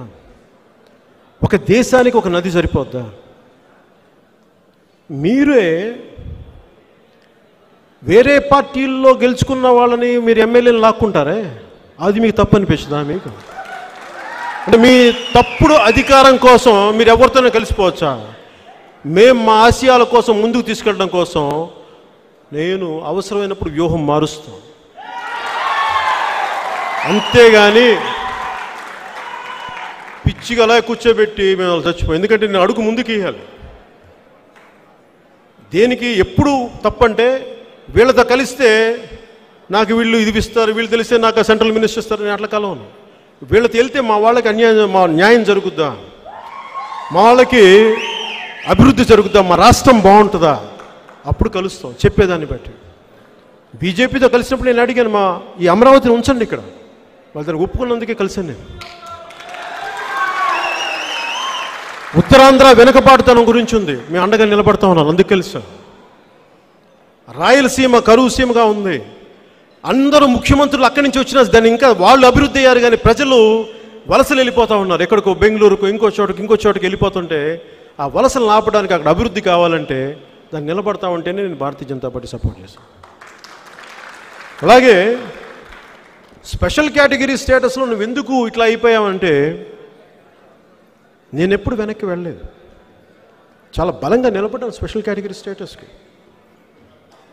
నేను ఒక కొండ నాకు ఇది హక్కు అని చెప్పి నేను తీసుకెళ్ళి ముందుకెళ్తున్నప్పుడు నా ముందర కాళ్ళకి బంధాలు వేసేది ఎవరైతే నాతో అండగా ఉండాల్సిన వాళ్ళే. తెలంగాణకి ఆంధ్రాకి ముఖ్యమైన తేడా, మాకు తెలంగాణ కావాలంటే ఇర్రెస్పెక్ట్ ఆఫ్ పార్టీస్, ప్రజలకి సంబంధం లేకుండా కులాలకి సంబంధం లేకుండా అందరు కలిసి మా తెలంగాణ కావాలని వస్తారు. ఆంధ్రాకి దౌర్భాగ్యం ఏంటంటే ఇది వాడు చేస్తున్నాడు, ఈ క్యాస్ట్ వాడు చేస్తున్నాడు, వీడి మా వర్గం కాదు. పవన్ కళ్యాణ్ చేస్తున్నాడు, నాకు ఏముండదా స్పెషల్ కేటగిరీ స్టేటస్, నాకు కానీ మెచ్చి మేకతోలు చెప్తారా నాకు చేసినప్పుడు పోనీ. ఎందుకంటే చాలామంది చప్పట్లు కొడతారు, నేను వస్తే సభలు పెడతారు, నాకు సరదా కాదు. కేంద్ర ప్రభుత్వంతో గొడవ పెట్టుకోవడం అంటే సాహసం, అది దట్టు ఒక బలమైన ప్రధానమంత్రి, మామూలు వ్యక్తి కాదండి. ఆయన్ని ప్రశ్నించడం చాలా కష్టమైన పని, కానీ ఎందుకు చేశాను, ఆయనతో ఎందుకు చేశాను, ఆయన పాప ఆయనకి నేనంటే చాలా ఇష్టం ఆయనకి. మరి నేను ఎందుకు పెట్టుకున్నాను, మీకోసం పెట్టుకున్నాను. కానీ మీరు నిలబడలేదే నాకు. కనీసం నన్ను వైజాగ్లోనే గెలిపించుకొని ఉంటే స్టీల్ ప్లాంట్ కొంచెం బలంగా నిలబడేవాడిని. ఏం చేయగలను చెప్పండి. ఓట్లన్నీ వైసీపీకి వేసి పని నన్ను చేయమంటే నాదైనా పరిమితులు అలా చేస్తా, ఎక్కడికి వెళ్ళను, పారిపోను. నేను మాట తప్పను, నేను నిలబడతాను. కానీ మీరు కూడా ఆలోచించాలి, ఇది నాకు అభ్యర్థన కాదు, ఇది నా ఆవేదన. నిన్న కూడా ఇన్ని తిట్లు తింటా ఉంటే పాపం నేనంటే ఇష్టపడి స్నేహితులు వచ్చేసి ఏడ్చేశారు. ఎందుకు ఇంత దౌర్భాగ్యుల చేత తిట్లు తింటావు నువ్వు అంటే, నేను నా కర్మ అనుకోలే, నా దేశం నేను రక్షించుకుంటా, నేను తిట్లు తింటాను, పర్లా ఏం పర్లా.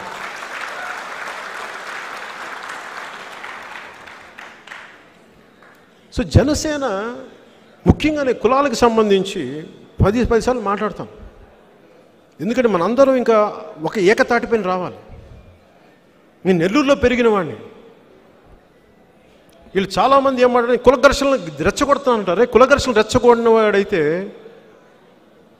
నేను టీడీపీతో జత కడతానా? అసలు అలాంటి వ్యక్తిని టీడీపీతో జత కడతా బాగుండాలని కదా. అలాగే వైసీపీ నాయకులు చాలామంది నాకు తెలుసు. ఇదే అంబటి రాంబాబు గారు మనకి 2014లో ఎప్పుడో వాళ్ళ అమ్మాయి పెళ్ళికి పిలిచి నేను వెళ్ళానే. ఆయన తర్వాత తిట్టిండొచ్చు, నాకు అది ఓకే. అని నేను ఎప్పుడు దాచుకోవాలంటే, నేను నా స్నేహహస్తాన్ని ఎప్పుడు ముందే ఉంచాను, ఎప్పుడు ఇలా పెట్టాను, నేను రెడీ. మీరు అలా కాకుండా మీరు నాతో గొడవ పెట్టుకుంటానంటే కూడా రెడీ. Choice మీజ్ yours.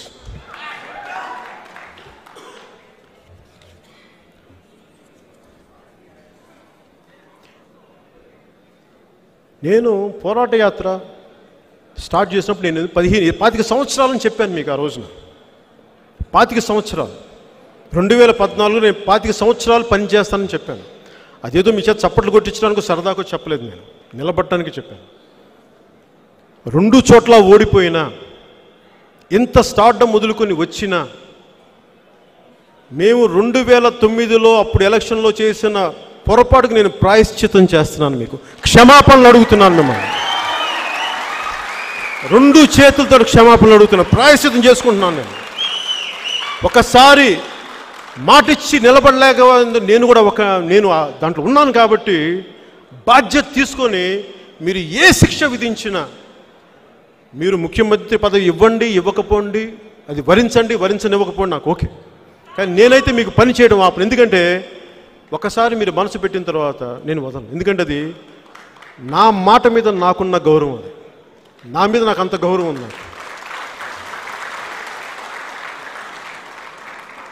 ఈ రోజున మీరు అర్థం చేసుకోవాల్సింది, ఇందాక చెప్పినట్టుగా నాకు ఇడుపులపై ఎస్టేట్ లేవు, పాల ఫ్యాక్టరీలు లేవు, సినిమా హాళ్ళు లేవు, నాకు తెలిసింది ఒకటే సినిమాలో యాక్ట్ చేయడం. దాన్ని కూడా నా ఆర్థిక మూలాలను కూడా దెబ్బ కొట్టేస్తానంటే నాకు ఓకే. మీ అందరూ ఒక పూట అన్నం పెట్టరా, లేదంటే కూర్చోబెట్టే ఒక కాఫీ ఇవ్వరు. నాకు దాని గురించి ఆలోచించలేదు. అలాగే చాలాసార్లు అసలు నీకు డబ్బులు ఎలా వస్తాయి పార్టీ కంటే నేను మీకు చెప్తాను. ఆ రోజున నాకు కరెక్ట్ గుర్తులేదు కానీ 1,65,00,000 కానీ 1,85,00,000 కానీ నా బ్యాంక్లో ఉన్న పెట్టుబడి డబ్బు పార్టీ స్టార్ట్ చేసేటప్పటికి నేనేమనుకున్నానంటే పార్టీ స్టార్ట్ చేయడానికి 1,000 కోట్ల అవసరం లేదు, టన్నుల కొద్దీ గుండె ధైర్యం కావాలి. అది నా దగ్గర ఉంది, అది నా పెట్టుబడి. ఒక అభిప్రాయాన్ని నిలబడి ఘంటాపదంగా బలంగా స్ఫుటంగా చెప్పగలను, అది నా బలం. అది నాకు తెలుసు. అది పైకి నేనేం ఆశించను కూడా. జీవితంలో సాయుధ పోరాటానికి సిద్ధమైన వాడిని నేను. వెనక్కి తగ్గే ప్రశ్న లేదు. పోతే ప్రాణాలు పోవాలి కానీ అడిగి వెనక్కి పడదు. అలాంటి నేను నా ప్రయాణం ఎలా ఉంటుందంటే, రైటరును కవి జావేద్ అఖ్తర్ ఒక పోయింది ఎక్ మొహరేక సఫర్ అని. ఒక చిన్న పావు ప్రయాణం, ఒక చదరంగంలో ఉండే ఒక చిన్న పావు ఉంటుంది, దాని ప్రయాణం కింద ఒక కవిత ఉంటుంది. అదేంటంటే జీవితపు చాలా చిన్న వయసులోనే ఆ పావు తాలూకు మనసు చిన్న వయసులోనే జీవితంలో ముందుకు అడుగేయాలి అంటే ఈ జీవన చదరంగంలో కనుచూపు మేరకు విస్తరించి ఉన్న ఈ జీవన చదరంగంలో ఒక్కొక్క గడి దాటాలి అంటే చాలా జాగ్రత్తగా, తెలివిగా, చలాకీగా ఉండాలి.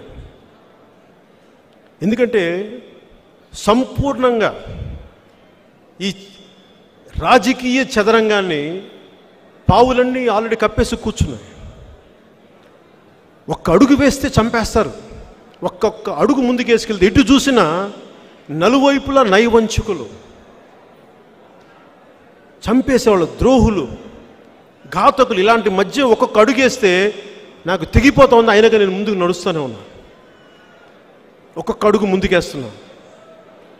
అలాగే జనసేన ప్రయాణం కూడా చిన్న పావు. ఇది ఒక్క ఎమ్మెల్యే కూడా లేనిది ఒక ఎమ్మెల్యే సంపాదించుకుంది. ఒక్క ఎంపీటీసీ లేని కూడా ఈరోజు 180 ఎంపీటీసీలు సంపాదించుకుంది. ఒక జెడ్పీటీసీ లేని 2 జెడ్పీటీసీలు. భవిష్యత్తులో ఆంధ్రప్రదేశ్ ప్రభుత్వాన్ని సాధిస్తాం. మనకి అక్కడ వెళ్ళి కూర్చుంటాం కాదు, ఇది ఒక్కరోజు ప్రయాణం కాదు. దానికి నేను ఒంటరిని. ఇంతమంది తిట్లు దీని ఇంటికి వెళ్తే ఎవరు నాకేమో అనిపిస్తుంది, ఎవరితో మాట్లాడాలి. ఒకడే కూర్చుంటాను, రూమ్లో కూర్చుంటే పుస్తకాలు చూసుకుంటాను, చదువుతాను, లేదంటే నా మొక్కలను చూస్తుంటాను, అంతే. ఎందుకంటే ఇంతమందితో చేశాక నాకు ఎవరితో మాట్లాడాలనిపిస్తుంది. ఇంటికి వెళ్ళాక ఎవరిని ఒకటే ఉండాలనిపిస్తుంది. ఏకాంతమే ఉంటుంది, లోన్లీనెస్సే ఉంటుంది. ఇదంతా ఎందుకు భరిస్తానంటే నేను మీకోసం చేస్తాను, మనందరి కోసం, ఒకప్పుడు ఇచ్చిన మాట కోసం. నేను మర్చిపోయినది. అలాగే పోరాట యాత్ర అప్పుడు గంగమ్మ తల్లికి దండం పెట్టుకొని నా మత్స్యకార సోదరులు ఆశీస్సులు తీసుకొని నేను బయలుదేరాను. ఎందుకంటే సమాజంలో నేను ఏ అణగారిన వర్గాలు ఉన్నాయో, ఏవైతే అది మీకు ముస్లిం మతస్థులు కానీ, క్రిస్టియన్ మతం పాటించే మనవాళ్ళు కానీ, ఏ కులస్తులైనా కానీ, అణగారిన వర్గాలు ఎవరైనా సరే అందరికీ సమన్యాయం జరగాలి, అందరికీ అభివృద్ధి పథకాలు ముందుకు నడిపించాలని కోరుకునేవాడిని. అలాగే నేను సర్వమతాల్ని గౌరవించేవాడిని. నీ మతాన్ని ఆరాధించు, ఎదుటి మతాన్ని గౌరవించని సంస్కారం ఉన్నవాడిని. అలాగే ఒక మస్జిద్ మీద ఒక దాడి జరిగితే నేను వచ్చి నిలబడతాను. ఒక చర్చి మీద దాడి జరిగితే నేను నిలబడతాను. అలాగే నేను పాటించే హిందూ మతం మీద దాడి జరిగితే నిలబడి తీరుతాను. తప్పదు, అక్కడ రాజకీయం చేయాలి. ఈ మాట అంటే వీళ్ళు నొచ్చుకుంటారు. ఎందుకు నొచ్చుకుంటారు? ఎవరైనా రాముడి విగ్రహం, రామతీర్థంలో రాముడి విగ్రహాన్ని కొంతమంది నరికేశారని తప్పని మాట్లాడితే ముస్లింలు ఎందుకు నొచ్చుకుంటారు? క్రిస్టియన్ మతం పాటించే వాళ్ళు ఎందుకు నొచ్చుకుంటారు? అది మీరు అలవాటు చేసింది. అది నొచ్చుకుంటారు. ఎందుకు నొచ్చుకుంటారు? ఎందుకు నొచ్చుకున్నారు వాళ్ళు? మీరు అలవాటు చేసింది ఇలాంటి పద్ధతి. నేను ఇలా భయపడను, ఓట్లు వేయండి వేయకపోయి నాకు అనవసరం. కానీ ఏ మతం అయితే అన్ని మతాలకి సమానం అని చెప్పింది ఆ మతాన్ని గౌరవించకపోతే ఇంకేం చేస్తాం మనం? దానికి నిలబడిపోయి దేనికి నిలబడతాం? అందుకు నేను మాట్లాడతాను. అది మాట్లాడగానే వీళ్ళంటారు నువ్వు హిందూ వాదన రెచ్చగొడుతున్నావు అంటారు. అంటే హిందూ దేవాలయాలు 141 దేవాలయాలు అంతర్వేదిలో రథాలు తగలబెట్టినా కానీ మీరు దోషుల్ని మీరు శిక్షించకపోతే ఏం మీరు ఇండికేషన్ ఇస్తున్నారు బయటికి ప్రపంచానికి? నేను దాన్ని ఖచ్చితంగా నిలబడతాను. నేను దేవుడికి దండం పెట్టుకొని ఇక్కడికి వచ్చి సెక్యులరిజం అనే పదానికి అందరూ తప్పుడు వర్షం చెప్పేశారు. సెక్యులరిజం అంటే హిందూ మతం మీద దాడి జరిగిన, మీకు ముస్లాం మీద దాడి జరిగిన, క్రిస్టియానిటీ చర్చిల మీద దాడి జరిగిన, ఏ టెంపుల్స్ మీద దాడి జరిగిన, బౌద్ధం మీద దాడి జరిగిన, హిందూ దేవాలయాల మీద దాడి జరిగిన సంపూర్ణంగా ఖండించాలి. జనసేన ఆలోచన లేకుండా చేస్తుంది. అంతేగాని ఇలా అంటేస్తే హిందూ మతవాది అంటారంటే నాకు అసలు భయం లేదమ్మా. ఫస్ట్ అది అర్థం చేయండి. నా మనసులో ద్వేషం లేదు, నా మనసులో ధర్మమే ఉంది. నా మనసులో సంపూర్ణ ధర్మమే ఉంది. అందుకే నేను వెనకడుగు వేయను దానికి. అది అందరూ దయచేసి అర్థం చేసుకోవాలి. 141 హిందూ దేవాలయాల మీద దాడి జరిగితే మీరు పట్టించుకోరే? ఈ దేశంలో ఎవరైనా ఏ మతమైనా పాటించచ్చే. నాకు అభ్యంతరం లేదు దాని మీద. నేను అంత బయాస్డ్ వ్యక్తిని కాదు. చాలా సంపూర్ణంగా నిలబడగలను నేను. కానీ మరి జరుగుతుంటే ఇలా ఎవరు నొచ్చుకుంటారు? ఈ అలవాటు నుంచి మనందరం కూడా బయటికి రావాలి. ప్రతి కులాన్ని ద్వేషించేద్దాం. ఈ పొద్దున నేను మొన్న అదే అనుకుంటా ఉన్నా. వైసీపీ పొద్దున్న లేచినప్పటి నుంచి మీరు కమ్మవారిని తిడతా ఉంటే రేపొద్దున మీ ఇంకొకరు రారు, అప్పుడు మీ సమాజాన్ని తిట్టరా, మీ సామాజిక వర్గాన్ని తిట్టరా? అలా తిట్టని గ్యారంటీ ఏంటి? మనందరం అర్థం చేసుకోవాల్సింది, మీ ఇంటి నుంచి మా ఇల్లు ఎంత దూరమో మా ఇంటి నుంచి కూడా మీ ఇల్లు అంతే దూరం. మర్చిపోయాను మాట్లాడాలి. అలాగే ఇంకెక్కడో ఒక చోట దీనికి ఒక తెర పడకపోతే నువ్వు 100 మంది దగ్గర ట్యాక్సులు కలెక్ట్ చేసి నువ్వనుకున్న కొద్ది మందికే పెడతానంటే మిగతా 60 మంది ఏం చేస్తాం? ఖాళీగా కూర్చుంటామా? వ్యూహాలు వేస్తాం. వైసీపీ నాయకులు చెప్తున్నా, వ్యూహాలు వేస్తాం. వచ్చే సార్వత్రిక ఎన్నికల్లో మీ పరిస్థితిని కూడా మీకు తెలియజేస్తాం. అది మీకు అనుభవం వచ్చేలా తెలియజేస్తాం. మేము పారిపోం. జాతీయ స్థాయి నాయకుల దృష్టికి తీసుకెళ్తానే ఉన్నాను. ఇవన్నీ ఏ రోజు ఎప్పుడు ఢిల్లీకి వెళ్ళి చెప్తానే ఉంటాను. వారి దృష్టికి తీసుకెళ్ళాను. ఆంధ్రప్రదేశ్ పరిస్థితి వివరించాను, వివరిస్తుంటానే ఉంటాను. వారి సలహాలు వారి సూచనలు తీసుకొని ఈ వైసీపీ దుష్టపాలనకి అంతమొందించాల్సిన సమయం అయితే ఆసన్నమైంది.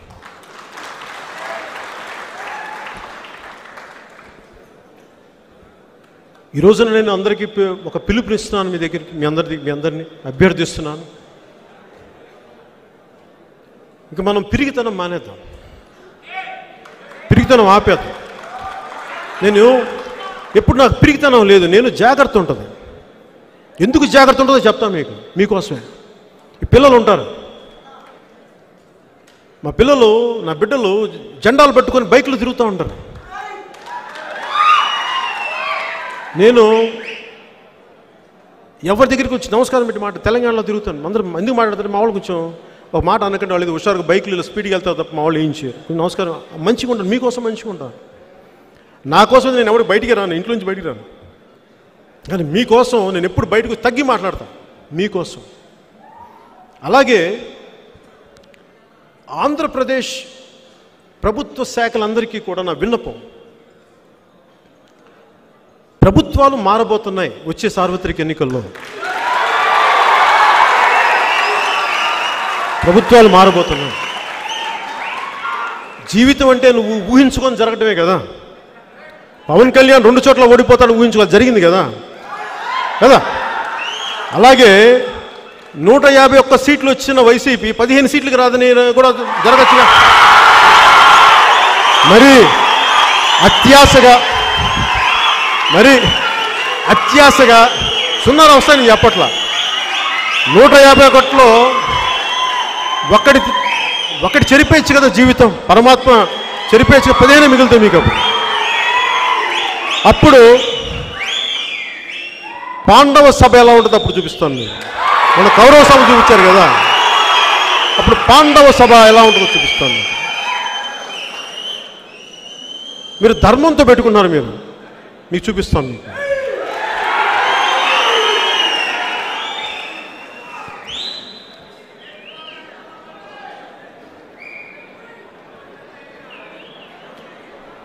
ఈరోజున భయపడే అందరికీ ఒకటే చెప్తాను, ఎవరికన్నా గుండె ధైర్యం లేకపోతే ఇక్కడ నువ్వు ఆడపడుచులకే చెప్తున్నాను, ఇంటింటికి వెళ్ళి ప్రతి ఒక్కరూ కూడా మన చిత్ర పరిశ్రమ కూడా మాట్లాడాను. నాకేం సరదానా చిత్ర పరిశ్రమ గురించి మాట్లాడడానికి? నాకు అసలు కాదు. కాకపోతే అది రాష్ట్రంలో భాగం. ఎందుకంటే మన సినిమాలు చూస్తాం, నచ్చుతాం, మన ఏ హీరోని చప్పట్లు కొడతాం. వాళ్ళందరూ నన్ను అడిగి, వాళ్ళల్లో కొంతమంది నా నిర్మాతలు కూడా మర్చిపోతారు. వాళ్ళు వచ్చి అడిగారు, ఇలా ఇబ్బంది పడుతున్నాం, ఏం చేయాలో తెలియట్లేదంటే, వాళ్ళు రేట్ల గురించి కూడా కాదు, ప్రభుత్వం కంట్రోల్లోకి మాకు వెళ్ళడానికి ఇబ్బందిగా ఉంది అంటే ఏం చేయాలి? అందరి దృష్టిని ఇబ్బందులు పెట్టుకొని, అందరికంటే మాట్లాడాలని అందరికీ భయం కదా, ఇబ్బందులు పడతారు. వాళ్ళ కష్టాలు వాళ్ళకు ఉండొచ్చు, నేను కాదంట్లా. సో వాళ్ళందరి తరపున ఇప్పుడు నా దగ్గరికి వచ్చి 4 గోడలు చెప్తాను. ఎందుకంటే బలంగా మాట్లాడగలంటే 4 గోడలు వచ్చి నా దగ్గర చెప్పి ఏం చేస్తారు? చెప్పచ్చు కదా బయట అంటారు, మళ్ళీ నీళ్ళు నవ్వుతారు. ఆ విసుగు తట్టుకోలేక చెప్పాను. అది వాళ్ళు చేస్తారో చేయరో నాకు అనవసరం. ఎందుకంటే మనకి ఇన్ని లక్షల కోట్ల బడ్జెట్లో 1-2 వేల కోట్లు, అది చాలా చిన్న పరిశ్రమ. అది కాకపోతే దాని ప్రభావితం ఎక్కువ అనుకోండి, గోల ఎక్కువ. అంతేగాని నాకు దాంట్లో నేను కోరుకున్న దగ్గరలో ఏంటంటే సమస్య ఉంది గుర్తించమని చెప్పాను తప్ప అంతకుమించి నాకు పెద్ద వేరే ఏం లేదు. మీరు సాల్వ్ చేసుకుంటారు. ఎందుకంటే నేను ఎలాంటి వాడిని చెప్తాను మీకు, నా సినిమాను ఉచితంగా వదిలేస్తాను, వీళ్ళు టికెట్ లేదు మేము ఉచితంగా వదిలేస్తాను. నా పెద్ద ఇష్యూ కాదు నాకు అది. నిజంగా నా సినిమా పెద్ద ఇష్యూ కాదు. నా సినిమా నా కోసం నేను ఎప్పుడు చేయను, నేను ఎప్పుడు 10 మంది కోసం నిలబడతాను. అలాగే నేను ఇంకెక్కడో చోట దీనికి ఒక చర్మాంకం పలకాలి, దీని మీద వ్యూహం వేయాలి. నేను మీకు ఈరోజు మాట ఇస్తున్నాను, ఇప్పుడు దాకా నేను ఎప్పుడు మాట ఇవ్వలేదు, చెప్పలేదు ఇంత గంటాపదంగా. నా వచ్చే సార్వత్రిక ఎన్నికల్లో జనసేన డంకా బజాయించబోతుంది.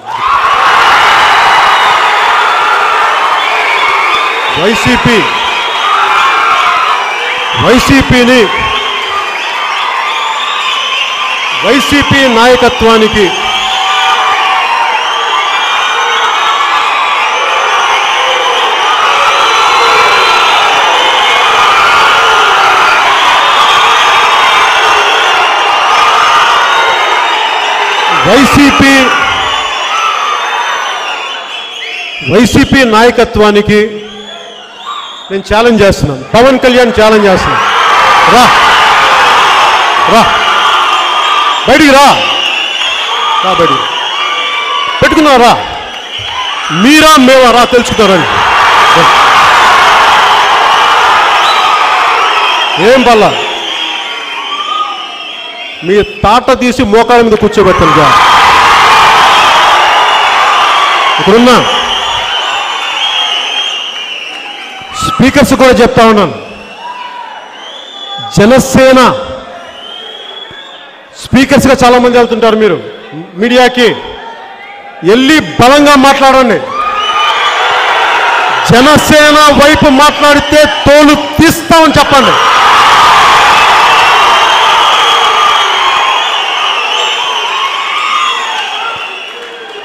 మీరు గుర్తుపెట్టుకోండి, ఇది కూడా చెప్తున్నా, ఏ వైసీపీ కార్యకర్త మనల్ని ఇబ్బంది పెట్టాడు దగ్గర నుంచి వాళ్ళ నాయకుడు ఎవరైనా సరే చిట్టా రాసుకొని చెప్తా, రాయని చెప్తా. ఆ రోజున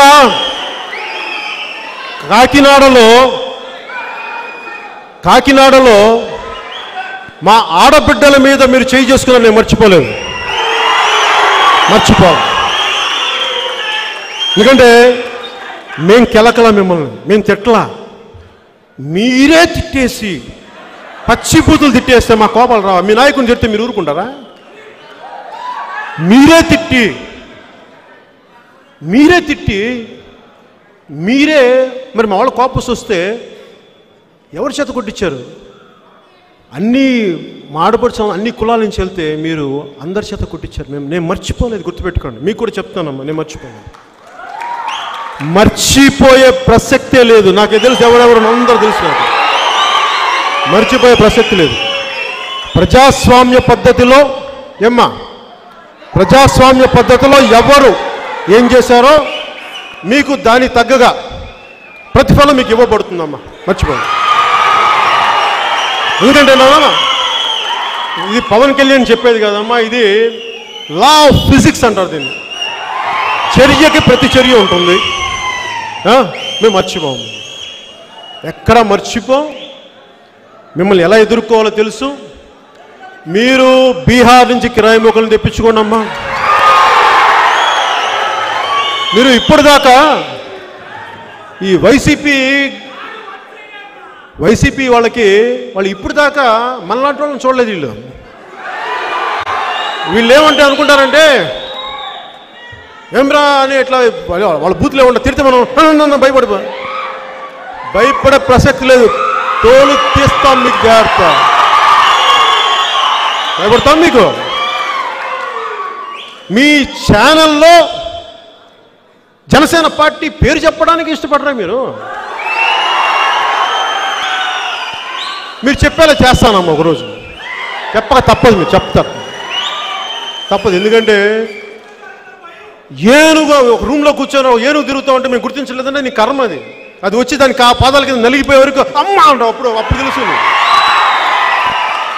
ఆ రోజు వస్తుంది మీకు. నాకు ఇంకొక సమస్య ఏముందంటే, నాకు ఇక్కడ ఎంతసేపు రాజకీయం రెండు వర్గాల మధ్య ఉంటుంది. నాకు అర్థం కాదు. మిగతా కులాలు ఏమైపోయినాయి? మిగతా వాళ్ళు ఏమైపోయారు? మిగతా వాళ్ళు మనుషులు కాదా?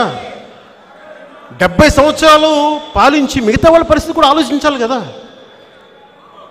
ఒక్క 10 సంవత్సరాలు వైసీపీ వర్గీయులు లేకపోతేనే గిజగిజలాడిపోతారు. మరి మిగతా వాళ్ళు స్వతంత్రం వచ్చినప్పటి నుంచి ఇప్పటి దాకా ఎవరు చూశాడు అధికారం? ఏ కులాలు చూసిన అధికారం? వాళ్ళేమనుకోవాలి, వాళ్ళ బాధ కూడా పరిగణలో తీసుకోవాలి. నేను అగ్రకులాలని గౌరవిస్తాను,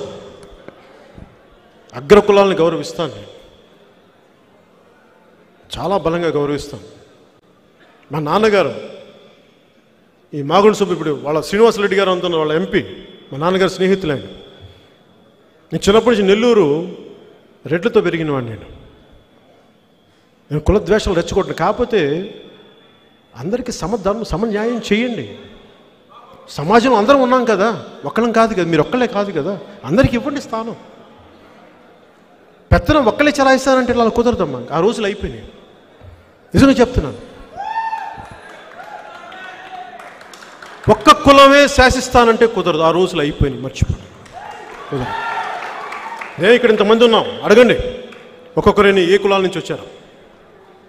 అన్ని కులాలు ఉండాలి. ఒక్క కులం ఆధిపత్యం అంటే కుదరదు, తప్పది. నా కులం ఆధిపత్యం కూడా ఉండకూడదు. అన్ని కులాలు సమానంగా ఉండాలి. అందరూ ఉన్నారు ఇక్కడ, సర్వ మతాలు ఉన్నాయి, సర్వ కులాలు ఉన్నాయి. అందరికీ మనం ఒకేసారి స్థానం కుదరకపోవచ్చు. కాకపోతే ప్రయత్నం కూడా చేయకపోతే మీరంటే తప్పాలి. అలా కుదరకూడదు. ఇంకా దీన్ని మార్చుకుందాం, అందరం మార్చుకునేలా చేయాలి. రాజకీయం ఆంధ్రప్రదేశ్ రాజకీయం అలా చేస్తే తప్ప ఆంధ్రప్రదేశ్ బాగుపడదు. దానికి జనసేన సంసిద్ధంగా ఉంది.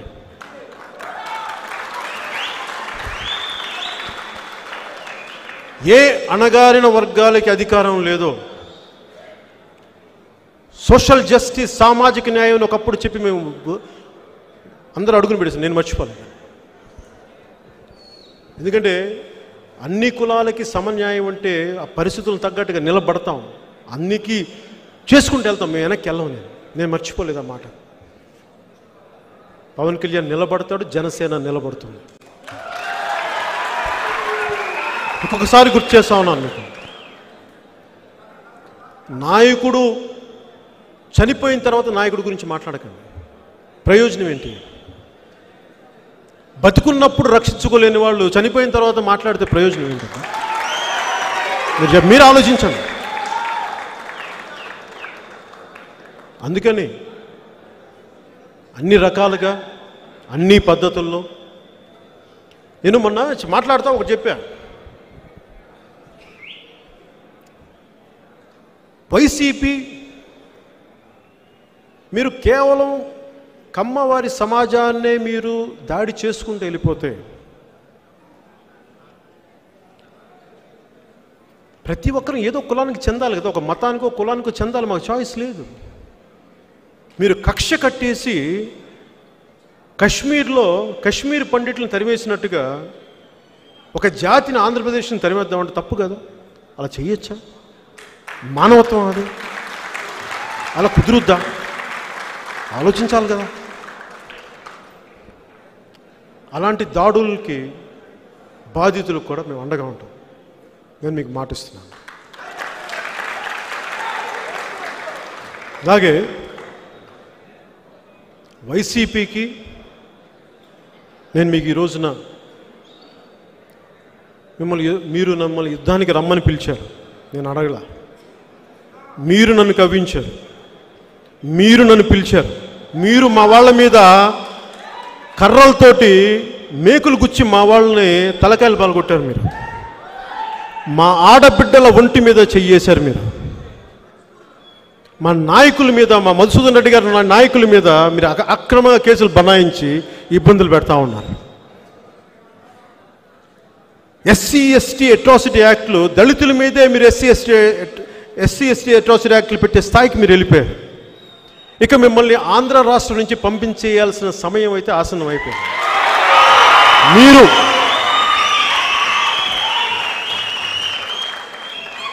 వైసీపీ నాయకత్వానికి నేను సవాల్ విసురుతున్నా.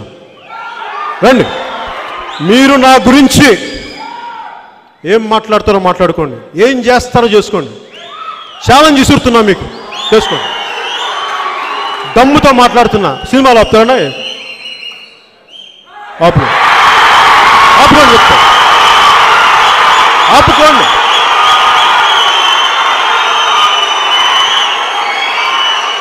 మిమ్మల్ని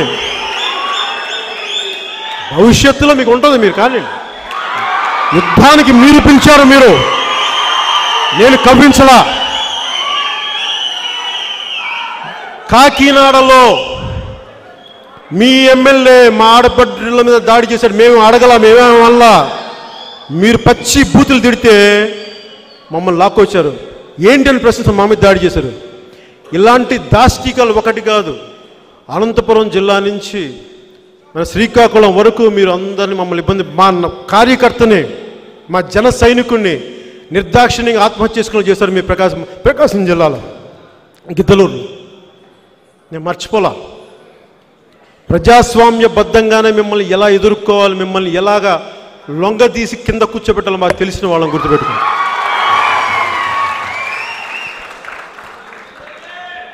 మీకు యుద్ధం సైజు ఎలా కావాలో కోరుకోండమ్మా.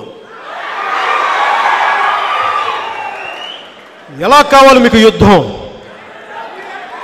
Choice is yours. జనసేన అని గుర్తుపెట్టుకోండి. మీకు వైసీపీ వాళ్ళకి చెప్తా ఉన్నా, మీ నాయకత్వాన్ని కూడా చెప్తున్నా, మీ మద్దతుదారులు కూడా చెప్తా ఉన్నాం.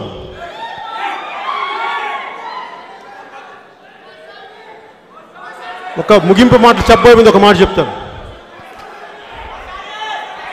వైసీపీ 2018లో చాలామంది వైసీపీ మద్దతుదారులు, చాలా పెద్దలు, ఫార్మాసు రంగంలో ఉన్నవాళ్ళు కానీ, డాక్టర్లు కానీ, 3-4 సంవత్సరాలు పార్లమెంటేరియన్స్ కానీ, మా వాడికి జయవయ్యా అన్నారు. మీరందరూ నా ఫ్యామిలీ ఫ్రెండ్స్. ఈరోజు సభాముఖంగా తెలియజేస్తున్నాం, మనవాడు అనుకుంటే సరిపోదు, మనవాడి గుణం ఉందా లేదని కూడా మీరు గుర్తించాలి. మీరు మర్చిపోకండి. గొడ్డలిలో దూరిన కర్ర కులాన్నంతా కొట్టేస్తుంది, అది కూడా మర్చిపోకండి.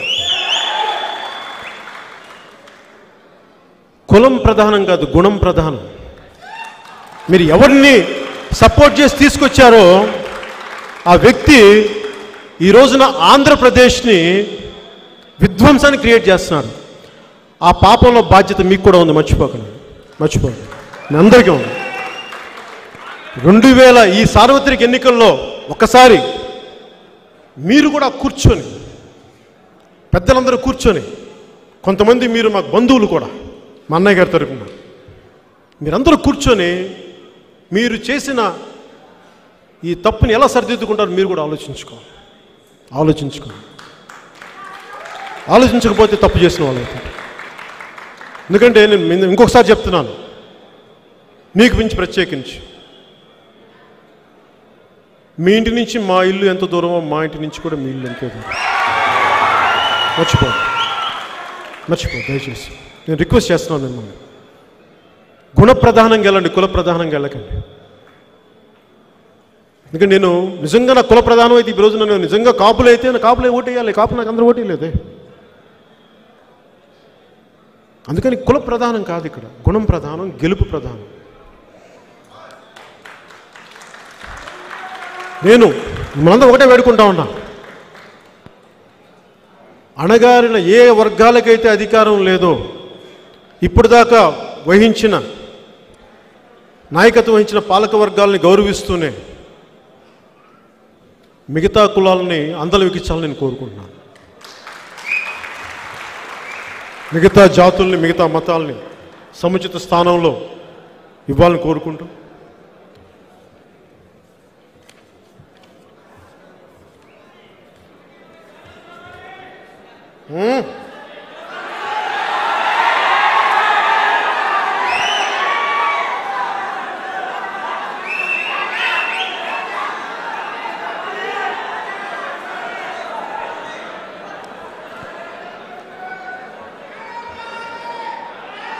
ఒకటే మాట, నేను ఇప్పటిదాకా నిర్ణయం తీసుకోలే రాజకీయాలు. ఇప్పటిదాకా నేను ముగింపు మాటలకు చెప్తాను.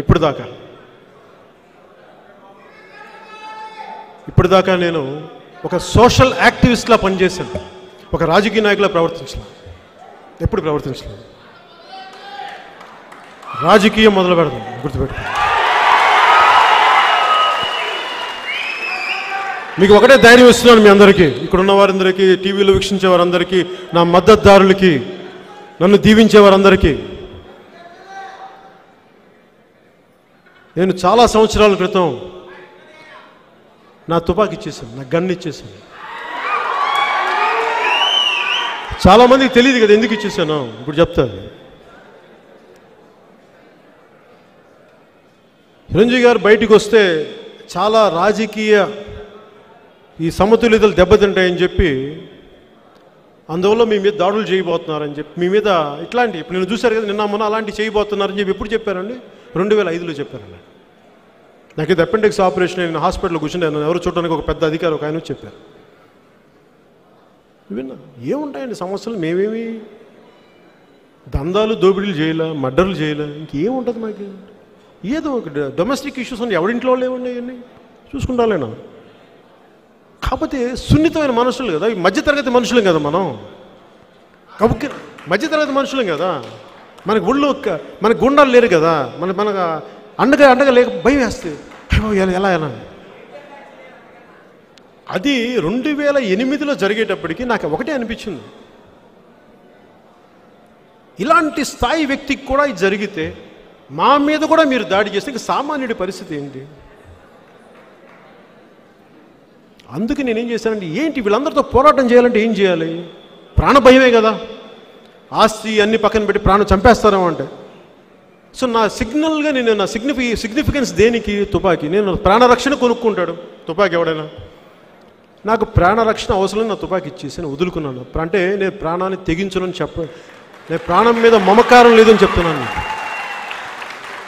ఓటమి భయం, ప్రాణ భయం లేనివాడిని, యుద్ధానికి సంసిద్ధంగా ఉన్నవాడిని, కడదాకా పోరాడేవాడిని.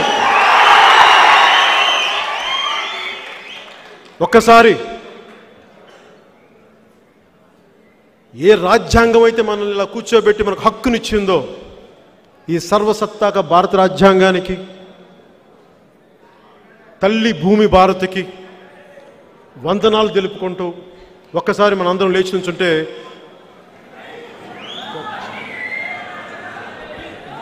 జాతీయ గీతాన్ని పెట్టండి.